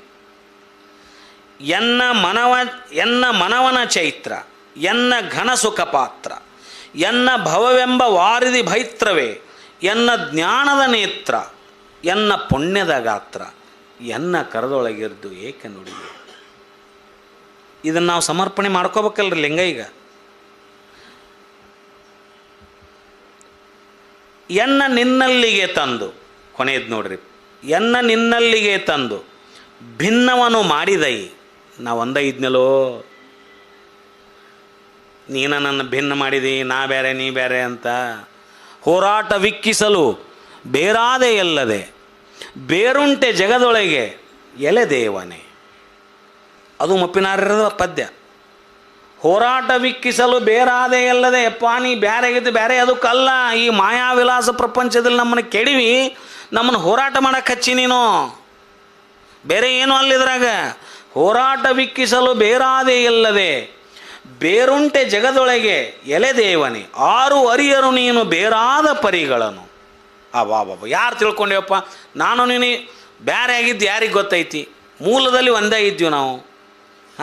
ಮೂಲದಲ್ಲಿ ಒಂದೇ ಇದ್ವಿ ನಾವು. ಬೇರೆ ಆಗಿದ್ದು ಯಾರಿಗೆ ಗೊತ್ತೈತಿ? ನಮ್ಗೆ ಯಾರಿಗೆ ಗೊತ್ತೇ ಇಲ್ಲ. ಆರು ಅರಿಯರು ನೀನು ಬೇರಾದ ಪರಿಗಳನ್ನು ಮಾರಾರಿ ಶಿವ ಷಡಕ್ಷರಿ ಲಿಂಗವೇ. ಅದೇ ಇಲ್ಲಿ ಬರೋದು ಅದೇ. ಏನಂತಂದರೆ ಎನ್ನ ನಿಲ್ಲಿಗೆ ತಂದು, ಇಲ್ಲಿ ಈ ಭವಕ್ಕ ಈ ಇಹಕ್ಕ ಎನ್ನ ನಿಲ್ಲಿಗೆ ತಂದು ಭಿನ್ನವನ್ನು ಮಾಡಿದೆ. ನಾನು ನೀನು ಬೇರೆ ಮಾಡಿಬಿಟ್ಟೆಲ್ಲಪ್ಪ ಇಲ್ಲಿಗೆ ತಂದು. ಅನ್ಯವೇ ನಾ ನಿನಗೆ ಹೇಳು ಗುರುವೆ. ನಾ ಬೇರೆ ಏನು ನಿನಗೆ ಹೇಳು, ನಾ ಬೇರೆ ಏನಿದ್ರಾಗ ನಿನಗೆ ಬೇರೆ ಏನೋ ಹೇಳಿ ಅಂತಂದ್ರೆ ಅವ್ರು ಪ್ರಶ್ನೆ ಮಾಡ್ತಾರೆ. ಅನ್ಯವೇ ನಾ ನಿನಗೆ ಹೇಳು ಗುರುವೆ ಎನ್ನೊಡನೆ ನುಡಿಯದಿರೆ. ಅಕಸ್ಮಾತ್ ಇಷ್ಟು ಹೇಳಿದ ಮೇಲೂ ನನ್ನ ಜೋಡಿ ಮಾತಾಡಲಿಲ್ಲ ಅಂದ್ರೆ ಎನ್ನೊಡನೆ ನುಡಿಯದಿರೆ ನಿನ್ನ ನಾ ಭವಭವದಿ, ನಿನ್ನ ನಾ ಮಾತ್ರ ಭವಭವದೊಳಗೆ ಬೆನ್ನ ಬಿಡುವೆನೇ ಷಡಕ್ಷರಿ ಲಿಂಗವೇ. ನಿನ್ನ ಮಾತ್ರ ನಾ ಬಿಡೋದಿಲ್ಲಪ್ಪ ಮಾರಾಯ, ನೀ ಮಾತಾಡಬೇಕು ನನ್ನ ಜೊತೆಗೆ, ನೀ ಇಷ್ಟು ಹೇಳಿದ ಮೇಲೂ ಮಾತಾಡಿಲ್ಲ ಅಂದ್ರೆ ನಿನ್ನ ಮಾತ್ರ ನಾ ಬಿಡೋದಿಲ್ಲ, ನೀ ಮಾತಾಡುತ್ತಾನ ಅನ್ನುವಂಥ ದೃಢ ನಿರ್ಧಾರ, ಸಂಕಲ್ಪ, ಭಾವ ಪರಿಶುದ್ಧತೆ ಶರಣರಲ್ಲಿತ್ತು ಅಂತೇಳಿದು ಅವರು ಮಾಯೆಯನ್ನು ಗೆದ್ದರು. ನಮಗೆ ಆ ದೃಢ ಸಂಕಲ್ಪ ಇಲ್ಲ. ಯಾರನ್ನ ನೆನೆಬೇಕಾಗಿದೆಯೋ ಅವ್ರನ್ನ ನೆನೀತಾ ಇಲ್ಲ, ಯಾರ ಜೊತೆ ಮಾತನಾಡಬೇಕಾಗಿದೆಯೋ ಅವ್ರ ಜೊತೆ ಮಾತಾಡ ಇಲ್ಲ, ಯಾರ ಜೊತೆ ನಾವು ಮಾತನಾಡಬಾರ್ದು ಅವ್ರ ಜೊತೆನೇ ನಮ್ಮ ನಿತ್ಯದ ಜೀವನ ನಡೆದದಲ್ಲ, ಅದಕ್ಕೆ ಮಾಯಾವಿಲಾಸ. ತಿಳಿದವರು ಅದರ ವಿಡಂಬನೆಯನ್ನು ಮಾಡ್ತಾರೆ, ತಿಳಿದೇ ಇದ್ದವರು ಮಾಯಾವಿಲಾಸದ ಸುಖದೊಳಗೆ ಸುಖ ಐತಿ ಐತಿ ಐತಿ ಅಂತ ತಿಳಿದು ಅಲಗು ತಿಂದು ಶ್ವಾನನಂತೆ, ಹೌದಾ, ಇದರೊಳಗೆ ಸುಖ ಐತಿ. ಆ ಖಡ್ಗಕ್ಕೆ ಒಂದಿಷ್ಟು ತುಪ್ಪ ಹಚ್ಚಿಟ್ಟಾರ, ತುಪ್ಪ ಹಚ್ಚಿಟ್ಟಿದ್ದಕ್ಕೆ ಆ ಶ್ವಾನ ತುಪ್ಪದ ವಾಸನೆಗೆ ಖಡ್ಗ ನೆಕ್ಕಾಕತ್ತೈತಿ. ಆ ಖಡ್ಗ ಭಾಳ ಹರಿತಿದ್ದಕ್ಕೆ ಆ ನಾಲಿಗೆ ಅದು ಹರಿದು ಅದರ ರಕ್ತ ಆ ಖಡ್ಗದ ಜೊತೆಗೆ ಆ ತುಪ್ಪದ ಜೊತೆಗೆ ಅದರ ರಕ್ತವನ್ನು ಸವ್ಯಾಕತ್ತೈತೆ. ಅದು ಅದರ ನಾಯಿಗೆ ಗೊತ್ತಿಲ್ಲ, ಅದು ನನ್ನನ್ನೇ ನಾನು ಸಾಯಿಸ್ಕೊಳಕತ್ತೀನಿ, ನನ್ನ ರಕ್ತವನ್ನೇ ನಾನು ಕುಡಿಲಿಕ್ಕತ್ತಿದ್ದೇನೆ ಅಂತ ಅದಕ್ಕೆ ಗೊತ್ತಿಲ್ಲ. ಅದು ಮಾಯೆ, ಅದು ವಿಲಾಸ.